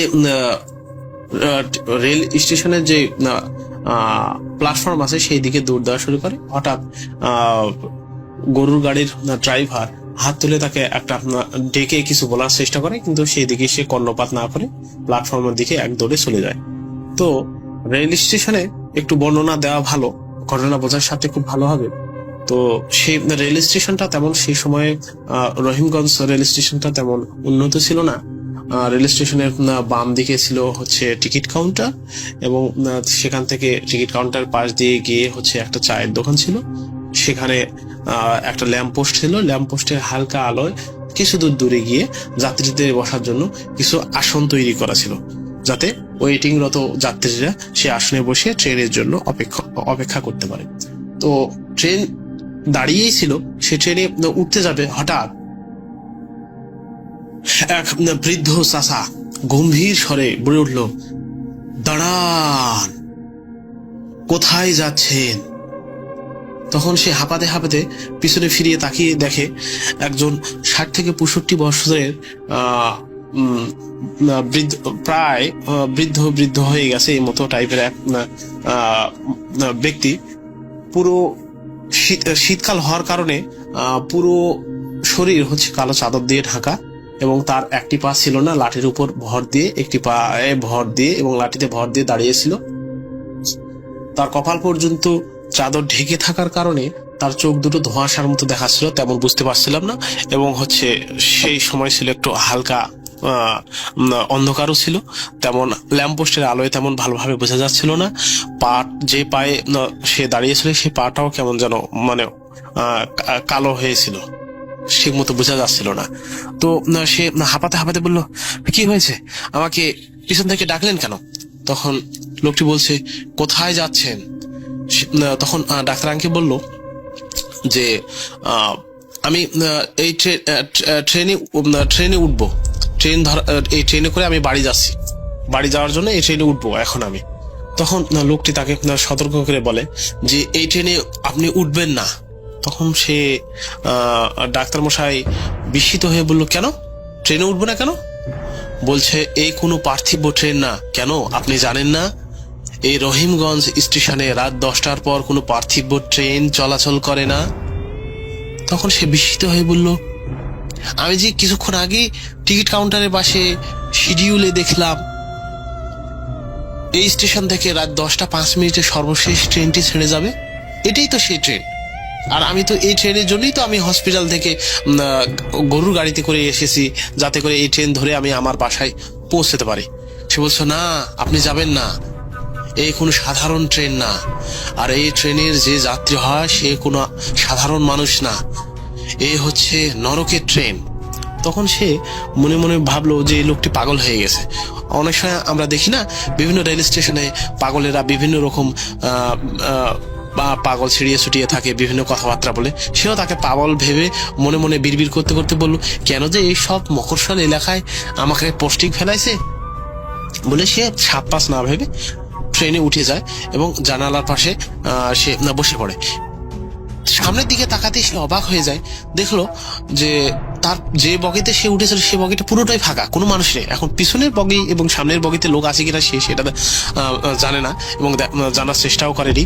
সে অনেকক্ষণ দৌড়ে এসেছে, তো এজন্য গরম ধরে গেছে তার মধ্যে। জানালার পাশে বসে মোটামুটি ট্রেন চলা শুরু করলো এবং সে বাইরের প্রকৃতি উপভোগ করছিল এবং ঠান্ডা বাতাসে তার ভালোই লাগছিল। কিছুক্ষণ পর যেহেতু শীতকাল ছিল সেহেতু সে তার ঠান্ডা অনুভব শুরু হয় এবং সে মনে করে এখন আর ঠান্ডা বাতাস না লাগালে অসুবিধা হতে পারে। এজন্য সে উঠে যেই জানালা বন্ধ করতে যাবে রাসেল ভাই, সেই ট্রেনের ওই বগিরই আর এক পাশ থেকে আর এক কোনার এক সিট থেকে সেই বুড়ো চাচা যে রেল স্টেশনে বসেছিল সেই চাচাই তাকে বলে উঠলো, জানালা লাগাতে যাবেন না, জানালা লাগানোর চেষ্টাও করবেন না। আর এই ট্রেনের জানালা দরজা কখনো কেউ লাগাতে পারে না, ইচ্ছা অনুযায়ী লাগাতেও পারে না, খুলতেও পারে না। এই ট্রেনে জানালা দরজা একাই খুলে যায়, একাই বন্ধ হয়ে যায়। তখন সে হঠাৎ বিস্মিত হয়ে উঠে বলল, আরে আপনাকে না আমি দেখলাম রহিমগঞ্জ স্টেশনে, আপনি সেই কাঠের ব্রেঞ্চের মধ্যে বসেছিলেন, তাহলে আপনি এখানে কিভাবে আসলেন আর আপনি উঠলেনই বা কি করে? তখন লোকটি বলল, আমি আপনার পিছন পিছন উঠেছি, হয়তো আপনি খেয়াল করেননি। তখন সে বিস্মিত হয়ে ডাক্তার আঙ্কেল আবার বলল যে, আপনি এ কি বললেন, জানালা লাগাবো না কেন? আমার ঠান্ডা লাগছে, আমি আমার পাশে জানালা লাগাবো। আপনার জানালা খোলা আছে, আপনি আপনার জানালা খোলা রাখেন, এতে কি সমস্যা? লোকটি গম্ভীর গলায় বলে উঠল, সমস্যা তো আছে, এই জানালা দিয়ে আমাদের মতো কিছু লোক ট্রেনে ওঠে। তখন সে বিস্মিত হয়ে উঠে বলল, ট্রেনে ওঠে মানে? ট্রেনে ওঠার জন্য তো ট্রেনের দরজাই খোলা আছে, আমি তো ট্রেনের দরজা বন্ধ করছি না, তাহলে আমাকে নিষেধ করছেন কেন? তখন সে আর কোনো কথা না বলে বিস্মিত হয়ে জানালা বন্ধ সে অনেক চেষ্টা করলো, কিন্তু জানালা লক হয়েছিল, বন্ধ করতে পারলো না। সে তার বৃথার চেষ্টায় সে জানালা থেকে অনেক দূর সিটের কোনায় এসে বসলো এবং কিছুক্ষণ বাইরের দৃশ্য দেখছিল। দেখতে দেখতে হঠাৎ সে দেখলো যে একটা পরের স্টেশন সে পার হয়ে যাচ্ছে, অনেক লোকজন দেখা যাচ্ছে, কিন্তু ট্রেনটি সেখানে থামায় না এবং লোকদেরকে নিচ্ছে না। তখন সে হঠাৎ বিস্মিত হয়ে বলল, আরে এ কি করে সম্ভব? এখানে তো ট্রেন থামার কথা এবং এই লোকদেরকে তো এই স্টেশনে নেওয়ার কথা। তখন সেই বৃদ্ধ লোকটি গম্ভীর গলায় বলল, কি বলেছিলাম না, এই ট্রেন কোনো পার্থিব ট্রেন না, এই ট্রেন একবারই থামে, সেটা হচ্ছে রহিমগঞ্জে থেমেছিল, ওই এক স্টেশনে যাত্রী তোলে এবং এই ট্রেনের শেষ স্টপেজ হয়, পরের শেষ স্টপেজে থামে।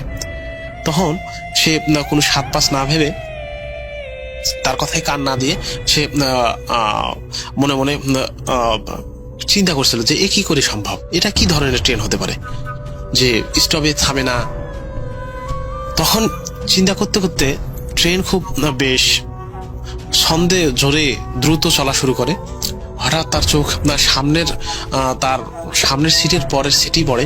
সেখানে সে দেখে, সেখানে তার চোখ পড়তে সে মানে পাথরের মতো শক্ত হয়ে যায়, বরফের মতো হয়ে যায়, শক্ত হয়ে যায়। রাসেল ভাই দেখে যে একজন মহিলা, মধ্যবয়স্ক মহিলা, মাথায় সিঁদুর পরা, লাল বেনারসি শাড়ি পরা মহিলা, এবং তার পাশেই বসে আছে একজন মধ্যবয়স্ক পুরুষ, বয়স 85-55 হবে।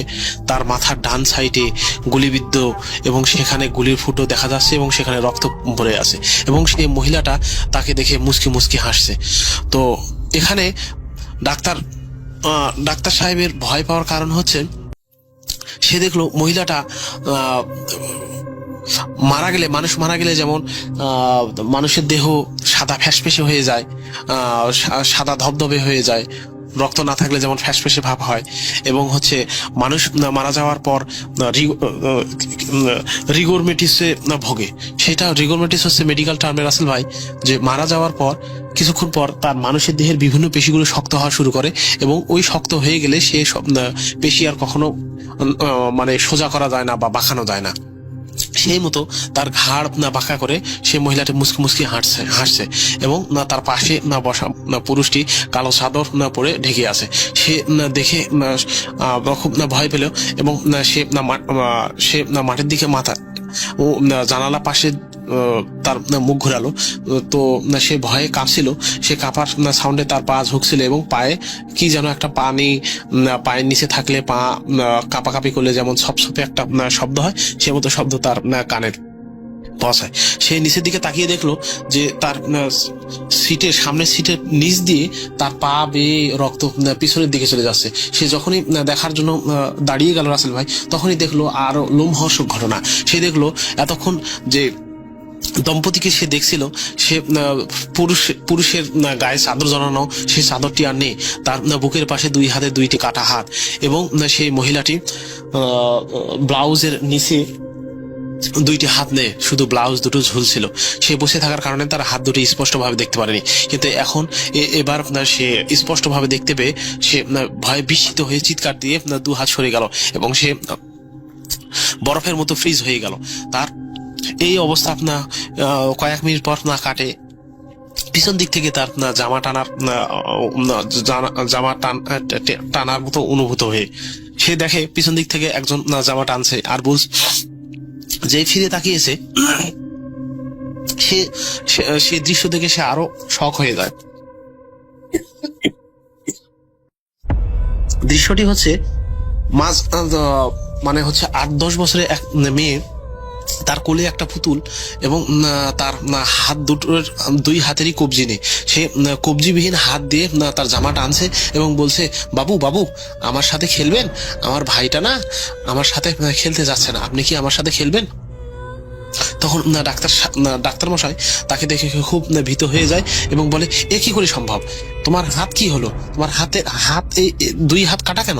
আর তুমি কিভাবে আমার জামা ধরে টানলে? তোমার হাত কাটা তো। তো এই কথা বলে দেখে, তার এই অবস্থা দেখে মহিলাটি আরো 2-1টা কথা বলে পৈশাসিক হাসি হেসে, রাসেল ভাই কি এক বিদঘুটে হাসি হেসে ফেলে। সেই হাসি দেখে ডাক্তার সাহেব খুব ভয়ে জড়সড় হয়ে যান, এবং বৃদ্ধ লোকটি বলল, কি? আবার সে ভারী গলায় বৃদ্ধ লোকটি বলল, কি বলেছিলাম না এখনো পার্থিব ট্রেন না, এই নরকের ট্রেন। এই ট্রেনে যে ওঠে সে আর কখনো তার জীবন নিয়ে ফিরিয়ে যেতে পারে না। এ কথা শুনে রাসেল ভাই ডাক্তার সাহেব ভয়ে এবং আতঙ্কে চিৎকার করে ওঠে, এবং 2-1 হাত পিছে গিয়ে দরজার পাশে চলে যায়। তখনই দরজা জানালা বন্ধ হয়ে যায় এবং ঝাপটানো শুরু করে। কিছুক্ষণ পর দরজা খুলে যায়, এবং সে নিচের দিকে যা দেখে রাসেল ভাই, এটা সে তার চোখে দেখে তার চোখে বিশ্বাস করাতে পারে না। সে দেখে ট্রেনটি আর রেল স্টেশন দিয়ে চলছে না, ট্রেনটি মনে হচ্ছে রেল স্টেশন থেকে, রেলের পাত থেকে কিছু দূর ভেসে আকাশ দিয়ে চলা শুরু করেছে। এবং বাইরে থেকে দু চারটি হাত, কাটা হাত, অর্ধগলিত পচা মাংসের হাত এসে তার ডান পা চেপে ধরে এবং সে পা ধরে টেনে টানা হেঁচড়া শুরু করে, যাতে হাতগুলো তাকে টেনে দরজার বাইরে ফেলার চেষ্টা করে। কিন্তু সে এক দরজার কাছে লোহার শিক ধরে শক্ত করে ধরে থাকে এবং সে অনেক চেষ্টার পর, পা ঝাড়া দেওয়ার পর তো সে হাতগুলো থেকে ছেড়ে এনে এবং সেই লোকের কাছে দৌড়ে গিয়ে তার জীবন ভিক্ষা চায়। তখন সেই লোকটি বলল, আচ্ছা দেখি আমি কি করতে পারি। তখন সে দেখে যে এতক্ষণে তার বগিটি পুরোটাই ভরে গেছে। সেই বগির মধ্যে কেউ তাস খেলাচ্ছে, কেউ আবার দুজনের সাথে গল্প করছে, সে দম্পতির কোলে এক বাচ্চা ঘুমাচ্ছে। সবাই তার দিকে দেখে হাসা শুরু করে। এই মতো অবস্থায় সে ভীষণ ভয় পায় এবং সেই লোকটি বলে, তুমি আমার পিছনে থাকো। তখন সে অশিরির সামনে যায় লোকটি এবং তার যে অবশিষ্ট পাটি ছিল রাসেল ভাই ডান পা, সে পাটি সামনের দিকে বাড়িয়ে দেয় এবং সেই অশিরির গুলো নিজ নিজ সিট থেকে উঠে তার পা থেকে মাংস খুবলে খাওয়া শুরু করে এবং তার পা থেকে ফিনকি দিয়ে রক্ত বের হওয়া শুরু করে এবং সেই লোকটি বিদঘুটে বিকট আওয়াজ করে চিৎকার করা শুরু করে। এই অবস্থা দেখে রাসেল ভাই ডাক্তার সাহেব আর বেশিক্ষণ তার সেন্স ধরে রাখতে পারেনি, সে সেন্সলেস হয়ে যায়। যখন তার জ্ঞান ফেরে তখন সে গভীর রাতে দেখে, কত রাত হয়েছে সে জানে না, সে দেখে সেই রহিমগঞ্জ স্টেশনের সে বেঞ্চে সে শুয়ে আছে এবং তার পাশে বসে আছে সেই বৃদ্ধ চাচা। সেও তাকে দেখে তড়িঘড়ি করে উঠে বসে এবং বলে, আপনি কি করে সেই ট্রেন থেকে, আপনি বেঁচে ফিরলাম কি করে সম্ভব? ওই ট্রেন থেকে কি করে ওই ট্রেনের ভিতরে ছিলাম তো আমরা, কি করে আমরা সেই স্টেশন রহিমগঞ্জ স্টেশনে আবার এসে পড়লাম? তখন সে লোকটি বলে, তোমাকে বাঁচাতে গিয়ে আমার এই পাখানা আমাকে বিসর্জন দিতে হয়েছে। তখন বললো যে বিসর্জন দিতে হয়েছে, আমরা না মরে কিভাবে বেঁচে ফেললাম? তখন লোকটি বলল, আমাকে না মারার কারণ হচ্ছে তারা ছিল আমারই গ্রামের মানুষ। তখন ঘটনার যে মেইন টুইস্টার আসলে হয়, সেই টুইস্টার সে চাষার মুখে বর্ণনা এইভাবে করলো যে সেই বগের যতগুলো লোক ছিল সেগুলো ছিল সে চাষার গ্রামেরই মানুষ এবং চাচার গ্রামটি হচ্ছে কাকতালীয় ভাবে সেই ডাক্তারের সে হসপিটাল, যে হসপিটাল চাকরি করে সেই হসপিটালের পাশেই এক গ্রাম। তো চাচা তার মুখের বর্ণনা দেওয়া শুরু করে যে প্রতি বছর শীতকালে তাদের পাশের গ্রাম থেকে কয়েকটা স্টেশন পরে বকুলপুর নামক এক গ্রামে যাত্রাপালার আয়োজন করা হয় এবং প্রতি বছরই করা হতো এবং সেখানে সে উদ্দেশ্যে মেলা লাগতো এবং সেই মেলা দেখার জন্য এবং যাত্রা শোনার জন্য বিভিন্ন গ্রাম অঞ্চল থেকে মানুষজন সেখানে জড়ো হতো। একদিন ব্যাপী সেই মেলাতে উপস্থিত হইতো। সেবার তার গ্রামের লোকদের সঙ্গে সেই চাচাও সেখানে উপস্থিত হয় এবং যাত্রাপালা দেখার পর, মেলায় ঘোরাঘুরি, খাওয়া দাওয়ার পর, আনন্দ ফুর্তির পর তাদের ফিরতে সেই রাত রহিমগঞ্জের স্টেশনে ফিরতে রাত 10টা বেজে যায় এবং তারা সকলে মিলে সেই ট্রেনে উঠে যায় এবং সামনের স্টেশনে ট্রেন থামায় এবং সেই চাচা স্টেশনের চলে যায় পানি খাওয়ার জন্য। সেখানে তার সাথে টিটির দেখা হয়। তো বলে রাখা ভালো রাসেল ভাই, রহিমগঞ্জ থেকে সে বৃদ্ধ চাচা টিকিট কাটে না কাটার কারণে টিটি তার কাছ থেকে টিকিট দেখতে চাইলে সে টিকিট দেখাতে পারে না এবং না দেখানোর কারণে তাকে সেই স্টপেজেই থেকে যেতে হয়, স্টেশনে থেকে যেতে হয়। তাকে আর ট্রেনে নেওয়া হয় না। ট্রেনটি ছাড়ে তো সেই স্টেশনেই সে ভোর 4টা সকালের ট্রেনের জন্য অপেক্ষা করতে থাকে। সকালে সে শোনে এক লোমহর্ষক ঘটনা, যে ট্রেনটি ছেড়ে গেছে, যেই ট্রেনের মধ্যে তার গ্রামের সহ অন্যান্য গ্রামের লোকজন ছিল, সেই ট্রেনটি কয়েকটা স্টেশন পার হওয়ার পর এক স্টেশনে বিকট দুর্ঘটনার কারণে সে ট্রেনে যতগুলো যাত্রী ছিল রাসেল ভাই, কাকতালীয় ভাবে সবাই ট্রেনে কাটা পড়ে মারা যায়। তো এই দুর্ঘটনার মূলে ছিল তখনকার দিনে বিভিন্ন মাওবাদী সংগঠন ছিল, যারা রাতের বেলা বিভিন্ন স্টেশনে রেলের পাত কেটে এই ধরনের রেলের দুর্ঘটনা ঘটাতো। তারা বিভিন্ন ট্রেনে ডাকাতি করত। তো তাদের এই রেল পাত কাটার কারণে সেই ট্রেন দুর্ঘটনাটি ঘটে। তো এই বলে চাচা বলল তার ঘটনা শেষ করলো। ঘটনা শেষের পর ভীত সন্ত্রস্ত কণ্ঠে এবং আমতা আমতা কণ্ঠে ডাক্তার মশাই বলে উঠলো, চাচা আপনার নামটা কি জানতে পারি? তখন সে চাচা বলল, আমার নাম মতি মিয়া। এই বলে কিছুক্ষণ পর তারা নিস্তব্ধ ভাবে বেঞ্চে বসেছিল, কেউ কারোর সাথে কথা বললো না আর। তো রাসেল ভাই কিছুক্ষণ পরেই ভোর 4টার সেই ট্রেনটি আসে। সেই ট্রেনে করে সে ডাক্তার বাড়ির উদ্দেশ্যে রওনা দেয়। যেহেতু কয়েকদিন ছুটি ছিল, সেই ছুটিতে গিয়ে সে অসুস্থ হয়ে পড়ে এবং পরিপূর্ণ সুস্থ হওয়ার পর কয়েকদিন থেকে আবার সে হাসপাতালে সে ব্যাক করে। হাসপাতালে ব্যাক করার পর চাচা প্রথমেই সেই চাচার গ্রামের এক কর্মচারী সে হাসপাতালে কাজ করত। তখন সেই কর্মচারীকে ডেকে সে ডাক্তার সাহেব বলল যে, তুমি কি মতি মিয়ার নাম জানো? মতি মিয়া কে ছিল তুমি কি জানো? তোমার গ্রামে কি মতি মিয়া বলে কেউ ছিল? তখন সে কর্মচারীটা বলে, চিনবো না কেন, সে তো একজন ভালো মানুষ ছিল, সারা জীবন তার বিভিন্ন কাজকর্ম মানুষের সেবার জন্য করে গেছেন। এমনকি আমরা যে হাসপাতাল দেখছেন, এই হাসপাতাল চাকরি করছি, এই হাসপাতালের জায়গাটা তারই জমি, সে হাসপাতালের নামে দান করে দিয়ে দেয়।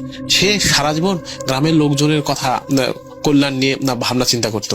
এই তো আগের দিনে আমরা আখ বলি না, আখের ক্ষেত, তো দাদা হচ্ছে আখ লাগাইতো, যার কারণে হচ্ছে, তো আপনারা জেনে থাকবেন যে আখ কিন্তু শিয়ালের খুব একটা পছন্দের খাবার। তো যার কারণে আখ খেতে সবসময় পাহারা দিতে হয়, রাত্রে দিনে, যে কখন চুরি হয়ে যায়। মানুষের ভয় তো থাকেই, আবার বিশেষ করে শিয়াল আসে, শিয়াল এসে আখ মুড়িয়ে খেয়ে যায়, যেহেতু মিষ্টি জাতীয় একটা জিনিস। তো আখের রসের কথা তো আমরা সবাই জানি। যাই হোক, তো আমার দাদা রাতে পাহারা দেওয়ার জন্য এই মাছ ক্ষেত বরাবর একটা টং জাতীয় একটা ঘর নির্মাণ করে, মানে বাঁশ তারপরে কাঠ দিয়ে উঁচু করে একদম ঢিবির মতো। আমরা পাহাড়ি অঞ্চলে যেরকম ঘরগুলো দেখি, যেমন পানির নিচ থেকে খুঁটিগুলো দাঁড় করে তার উপরে হচ্ছে ছাউনি তুলে ঘর তৈরি করা, তো এরকম টং জাতীয় একটা ঘর তৈরি করে ওখানে অবস্থান করত। তো দাদার সাথে দাদার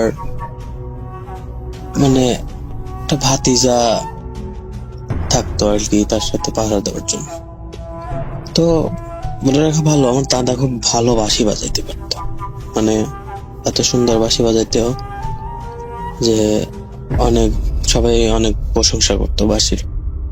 তো দাদা অনেকদিন ধরেই সেই আক্ষেত পাহারা দেয়, ওখানে থাকে। তো আল্লাহর রহমতে কোনো সমস্যা দেখা যায় না। তো হঠাৎই একদিন চাঁদনি রাত, দাদা টঙের মধ্যে শুয়ে, খাওয়া দাওয়া শেষ করে শুয়ে, মানে তখন রাত বাজে প্রায় 1টা-1:30, ঘুম ঘুম ভাব। তো তার আগে দাদা বসে বসে পাহারা দিবে, যেহেতু পাহারা দেওয়া লাগবে, সেহেতু দাদা বসে বসে আস্তে আস্তে বাঁশিতে সুর তুলতেছে। তো সুর তোলার এক পর্যায়ে চাঁদনি রাত, তারপরে আগের দিনে তো জোনাকি পোকা থাকতো অনেক, তো জোনাকি গুলো দেখা যাচ্ছে টিপ টিপ টিপ টিপ করে জ্বলতেছে। অনেক সুন্দর একটা মোমেন্ট তখন, মানে নিশ্চুপ পরিবেশ, মানে আস্তে ধীরে দাদা বাঁশি বাজাচ্ছে, বাঁশিতে সুর তুলতেছে। তো ক্ষেতের সামনে একদম নাক বরাবর একটা জঙ্গলের মতো ছিল। তো ওইখানে ছিল একটা বড় কুড়ুই গাছ আর একটা তাল গাছ। তো ওই জঙ্গলে কুড়ুই গাছ আর তাল গাছ নিয়ে অনেক ঘটনায় আছে, যেটা আমি কিছুটা জানি কিছুটা জানি না। তবে ওখানে মানুষ দিনের বেলা যেতেই অনেক ভয় পেত, যার কারণে কেউ কোনো বিশেষ দরকারি কাজ ছাড়া ওখানে যেত না। দিনের বেলায় কেমন যেন গা ছমছমে পরিবেশ। তো আমার দাদা বাঁশি বাজাতে বাজাতে হঠাৎ করে তাকায় দেখে ওই যে বড় কুড়ই গাছ, ওই গাছ থেকে একটা বিশাল আকারের দানব, একদম অবয়ব জাতীয় একটা জিনিস, মানে আমরা সহজ কথায় বলে দানব জাতীয় একটা জিনিস, কেমন যেন মানে আস্তে করে নামলো। নামার পরে এখন সোজা বাঁশির সুরে, মানে যত দূর বাঁশির সুর যাচ্ছে, আমার দাদা শুধু তাকায় তাকায় দেখতেছে যে ওই বাঁশির সুর ধরে ধরে ওই দানবটা কেমন যেন হেলে দুলে আস্তে ধীরে ওই টঙের দিকে আসতেছে। তো এখন দাদা ওইটা দেখে, দাদা এমনিতে সাহসী মানুষ ছিল, রীতিমতো ভয় পায়, মানে কি বলবো আর, ভয় পেয়ে মানে অনেকটা ঘাবড়ে গেছে যে কি না কি, আমি এতদিন ধরে এখানে আছি, কোনোদিন কোনো কিছু দেখি না, কোনোদিনও এরকম হয় না, কিন্তু আজকে মানে এরকম হচ্ছে, এটা আবার কি। মানে দাদা তখন বুঝতে পারছে, আজকে মনে মনে বুঝতে পারছে যে হ্যাঁ, এটা আজকে কোনো একটা খারাপ জিনিস আমার দিকে আসতেছে, আজকে কোনো খারাপ কিছু হতে চলছে আমার সাথে।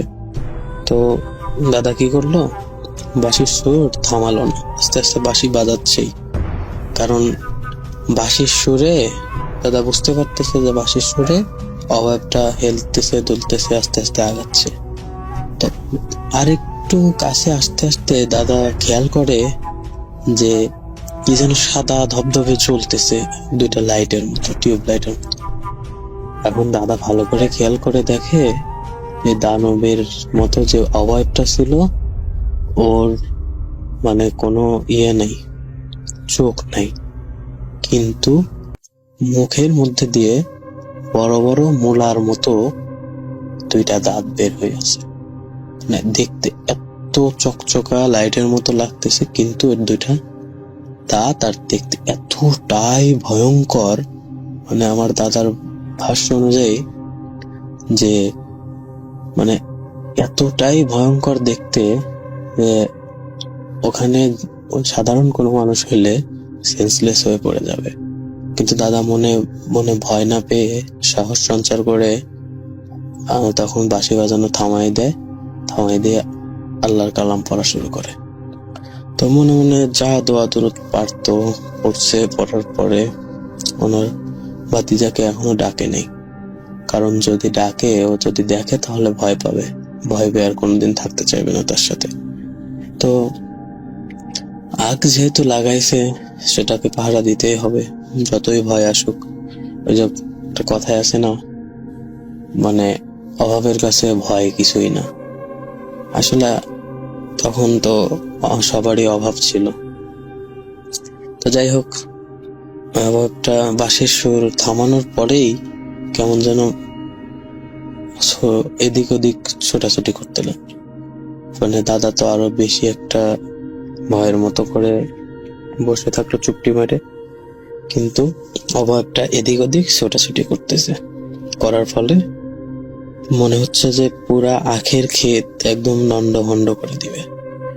যাই হোক, এরকম 10-15 মিনিট হওয়ার পরে আস্তে আস্তে দাদা দেখলো যে একটা আগুনের গোলার মতো হয়ে উপর দিকে উঠতেছে। উঠতে উঠতে উঠতে উঠতে দুইটা হলো, দুইটা হওয়ার পরে তিনটা হওয়ার পরে চারটা। এই 4টা আগুনের গোলা, মানে আমরা দেখি না যে মেলায় গেলে ম্যাজিশিয়ানরা যেভাবে, অথবা আমরা টেলিভিশনে দেখি যে হাতের মধ্যে আগুনের গোলা ঘোরাইলে কেমন হয়, তো টিউব লাইটের মতো এরকম আগুনের গোলাগুলো একে অপরকে ধাক্কা দিচ্ছে, মানে মনে হচ্ছে ওরা কেমন যেন মারামারি করতেছে, এমন অবস্থা। তো এটা দেখার ফলে এখন দেখতেছে আগুনের গোলাগুলো আস্তে আস্তে আস্তে আস্তে ওই যে কড়ই গাছ, সেই কড়ই গাছে চলে গিয়ে একদম মিলাই যাওয়ার পরে এখন দাদা ওনার ভাতিজাকে ডেকে উঠাইছে যে তাড়াতাড়ি ওঠো, আমরা এখানে আর থাকবো না।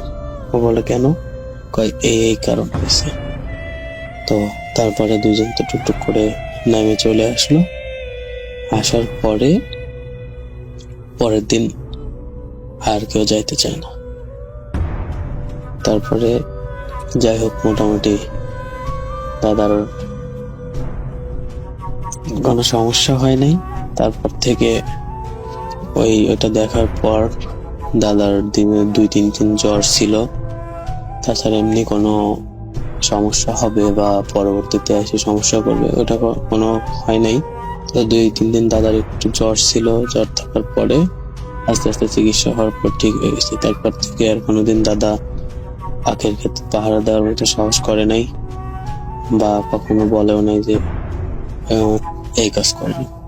ব্যাচেলর বাসায় থাকতাম, সেখানে হচ্ছে আমাদের চারটা রুম ছিল, আমি একটা রুমে হচ্ছে ভাড়া থাকতাম। তো আমাদের ফ্ল্যাটটা ছিল হচ্ছে 7 তলার উপরে। বলে রাখা ভালো, আমাদের ফ্ল্যাটের হচ্ছে পাশেই ছিল হচ্ছে একটা পুরাতন হসপিটাল, ঢাকা শহরে অনেক পুরনো একটা হসপিটাল, প্রাইভেট হসপিটাল, এবং বিল্ডিংটা ছিল হচ্ছে 6 তলা। এবং আমার ফ্ল্যাটটা যেহেতু হচ্ছে আমার রুমটা ছিল 7 তলায়, 7 তলার আমার পাশেই ছিল তাদের হচ্ছে লাশ রাখা বা লাশের গোসল করানো ওই রুমটা, প্লাস হচ্ছে আপনার তাদের হচ্ছে যে হসপিটাল যে নিজস্ব নামাজ পড়ার জায়গা থাকে সেটা। তো আমি হচ্ছে তখন একটা আমার অভ্যাস ছিল, আমি রাত জেগে হচ্ছে গল্পের বই পড়তাম, এবং এটা প্রায় হচ্ছে অনেকদিন কন্টিনিউ ছিল। তো আমি সেদিন রাত্রেবেলাও গল্পের বই পড়ে ঘুমাচ্ছিলাম। তো আমি অলমোস্ট হচ্ছে যখন বই পড়ছি তখন টাইমটা হচ্ছে প্রায় 3টা থেকে 3:30টার মতো হবে। তো আমি নর্মালি এক পাশে কাত হয়ে এক হাতে বই নিয়ে পড়তে পড়তে ঘুমিয়ে যেতাম। তো আমি সেদিনও ওইভাবে এক পাশে কাত হয়ে শুয়ে গল্পের বই পড়ছি। হঠাৎ করে খেয়াল করলাম আমার বিছানাটা ছিল ঠিক জানালার পাশে, এবং এক জানালার পর্দা এক পাশে হচ্ছে খোলা ছিল, হালকা করে খোলা ছিল, এবং হচ্ছে ওই পাশে জানালার যে পার্টটা ওটা খোলা ছিল। যেহেতু গরমকাল ছিল, একটু বাতাসের জন্য আমি খোলা রেখেছিলাম। তা হঠাৎ করে দেখি যে সেখান দিয়ে কালো ধোঁয়ার মতো কি যেন ঢুকলো, এবং আমি তাকিয়ে আছি, দেখতেছি যে আপনার কালো ধোঁয়াটা ঢুকলো। ঢোকার সাথে সাথে আমি যে উঠে বসার জন্য ট্রাই করতেছি, দেখার জন্য যে জিনিসটা কি, ধোঁয়া আসলো কোথা থেকে। কিন্তু আমি দেখলাম যে আমি আর মানে নড়াচড়া টোটালি করতে পারতেছি না, এবং আমার পাশে আমার ফ্রেন্ডরা ছিল তাদেরকে ডাকার চেষ্টা করতেছি, কিন্তু সেটাও আমি পারতেছি না। তো তখন আমার হচ্ছে যে আমি বুঝে গেছি যে এটা জিন বা যারা হচ্ছে যে স্লিপ প্যারালাইসিস টাইপের কিছু একটা হয়েছে। তো আমি হচ্ছে নর্মালি যেটা হয় যে আমাদের মুসলমান যারা আছি আমরা তারা জানি যে এইভাবে এরকম হলে দোয়া পড়া লাগে বা আয়াতুল কুরসি পড়া লাগে। তো আমি আয়াতুল কুরসি পড়ার অনেক চেষ্টা করতেছি। তো আয়াতুল কুরসি আমি জাস্ট হচ্ছে আপনার এই পার্টটা হচ্ছে সবচেয়ে ভয়ঙ্কর। আমি আয়াতুল কুরসি অর্ধেকে গিয়ে আর পারতেছি না, অর্ধেকে গিয়ে আমি ভুলে যাচ্ছি। এবং ভয়ঙ্কর পার্ট হচ্ছে আমি যখন ভুলে যাচ্ছি তখন আমার কানের কাছে, মানে হচ্ছে আপনি একপাশ হয়ে শুয়ে থাকলে আপনার পেছনের পার্ট থেকে, মানে পেছনের পাশ থেকে কেউ এসে যদি আপনার ঘাড়ের মধ্যে এসে কানের কাছে এসে হাসে, জিনিসটা যেমন ভয়ঙ্কর হবে, ঠিক সেই রকম আমার কানের কাছে আমি এক পাশে যে হয়েছিলাম আমার পেছনের পাশ থেকে কেউ হাসতেছে। এবং আমি এখন বলতেছি, এখন আমার গায়ে লোম দাঁড়িয়ে গেছে। এই জিনিসটার মতো ভয়ঙ্কর ফিলিংস আর হয়নি। আমি মানে এই এত বছরে এমন ভয় কখনো পাই নাই। আমি মোস্ট অফ দ্য টাইম একলা থাকি, একলা থাকতে আমার ভালো লাগে, কিন্তু এত ভয় আমি কখনো পাই নাই। তো আমি মোটামুটি 4-5 বার মতো ট্রাই করার পর লাস্টবার যখন ট্রাই করেছি, এবং সে ক্রমাগত আমি যতবারই ভুলে যাচ্ছি ততবারই হচ্ছে হাসতেছে, এবং কি যেন বলতেছে ঠিক আমি বুঝিনি, আরবি বা হিব্রু এই টাইপের ভাষাতে কথা বলতেছে আমাকে, এবং সে বলতেছে প্লাস হাসতেছে। এবং লাস্টবার যখন আমি পড়তে পারছি তখনই সাথে সাথে দেখলাম আমার গা থেকে জাস্ট কালো ধোঁয়াটা উঠে যেভাবে এসেছে জানলা দিয়ে সেভাবে চলে গেল। এইটা হচ্ছে, এটার পরে জাস্ট আমার মানে পুরা গায়ে মনে হলো যে পুরা গায়ে ব্যথা, এবং পরের দিন আমার আলটিমেটলি জ্বর, এবং 3-4 দিনের মতো এরকম জ্বর ছিল। তো এটা ছিল আমার ভয়ঙ্কর একটা ঘটনা। ওই বিল্ডিং এ হচ্ছে আরো, আমি ওই বিল্ডিং এ প্রায় আমরা 1.5 বছরের মতো ছিলাম। ওই ফ্লোরটারে স্পেশালি ওই ফ্লোরে আমার সাথে আমার রুমে হচ্ছে 2-3টা ঘটনা ঘটেছে। আর একদিন আমার ফ্রেন্ড ছিল, সেই ফ্রেন্ড জানালার পাশে বসে বসে গল্প করছিল, সেই ফ্রেন্ডকে একটা থাপ্পড় দিয়েছে। এবং এটা হচ্ছে যে ও হচ্ছে একদম বসা অবস্থায় জানালার পাশে বসে বসে সে হচ্ছে কথা বলতেছিল ফোনে, হঠাৎ করে এসে তাকে থাপ্পড় দিছে। তো এরপর আমার আম্মার সাথে হচ্ছে আমার আম্মা এসেছিল, তখন আম্মার সাথে হয়েছে। তো এরকম কয়েকটা ঘটনার পরে আমরা হচ্ছে ফ্ল্যাটটা ছেড়ে দিই।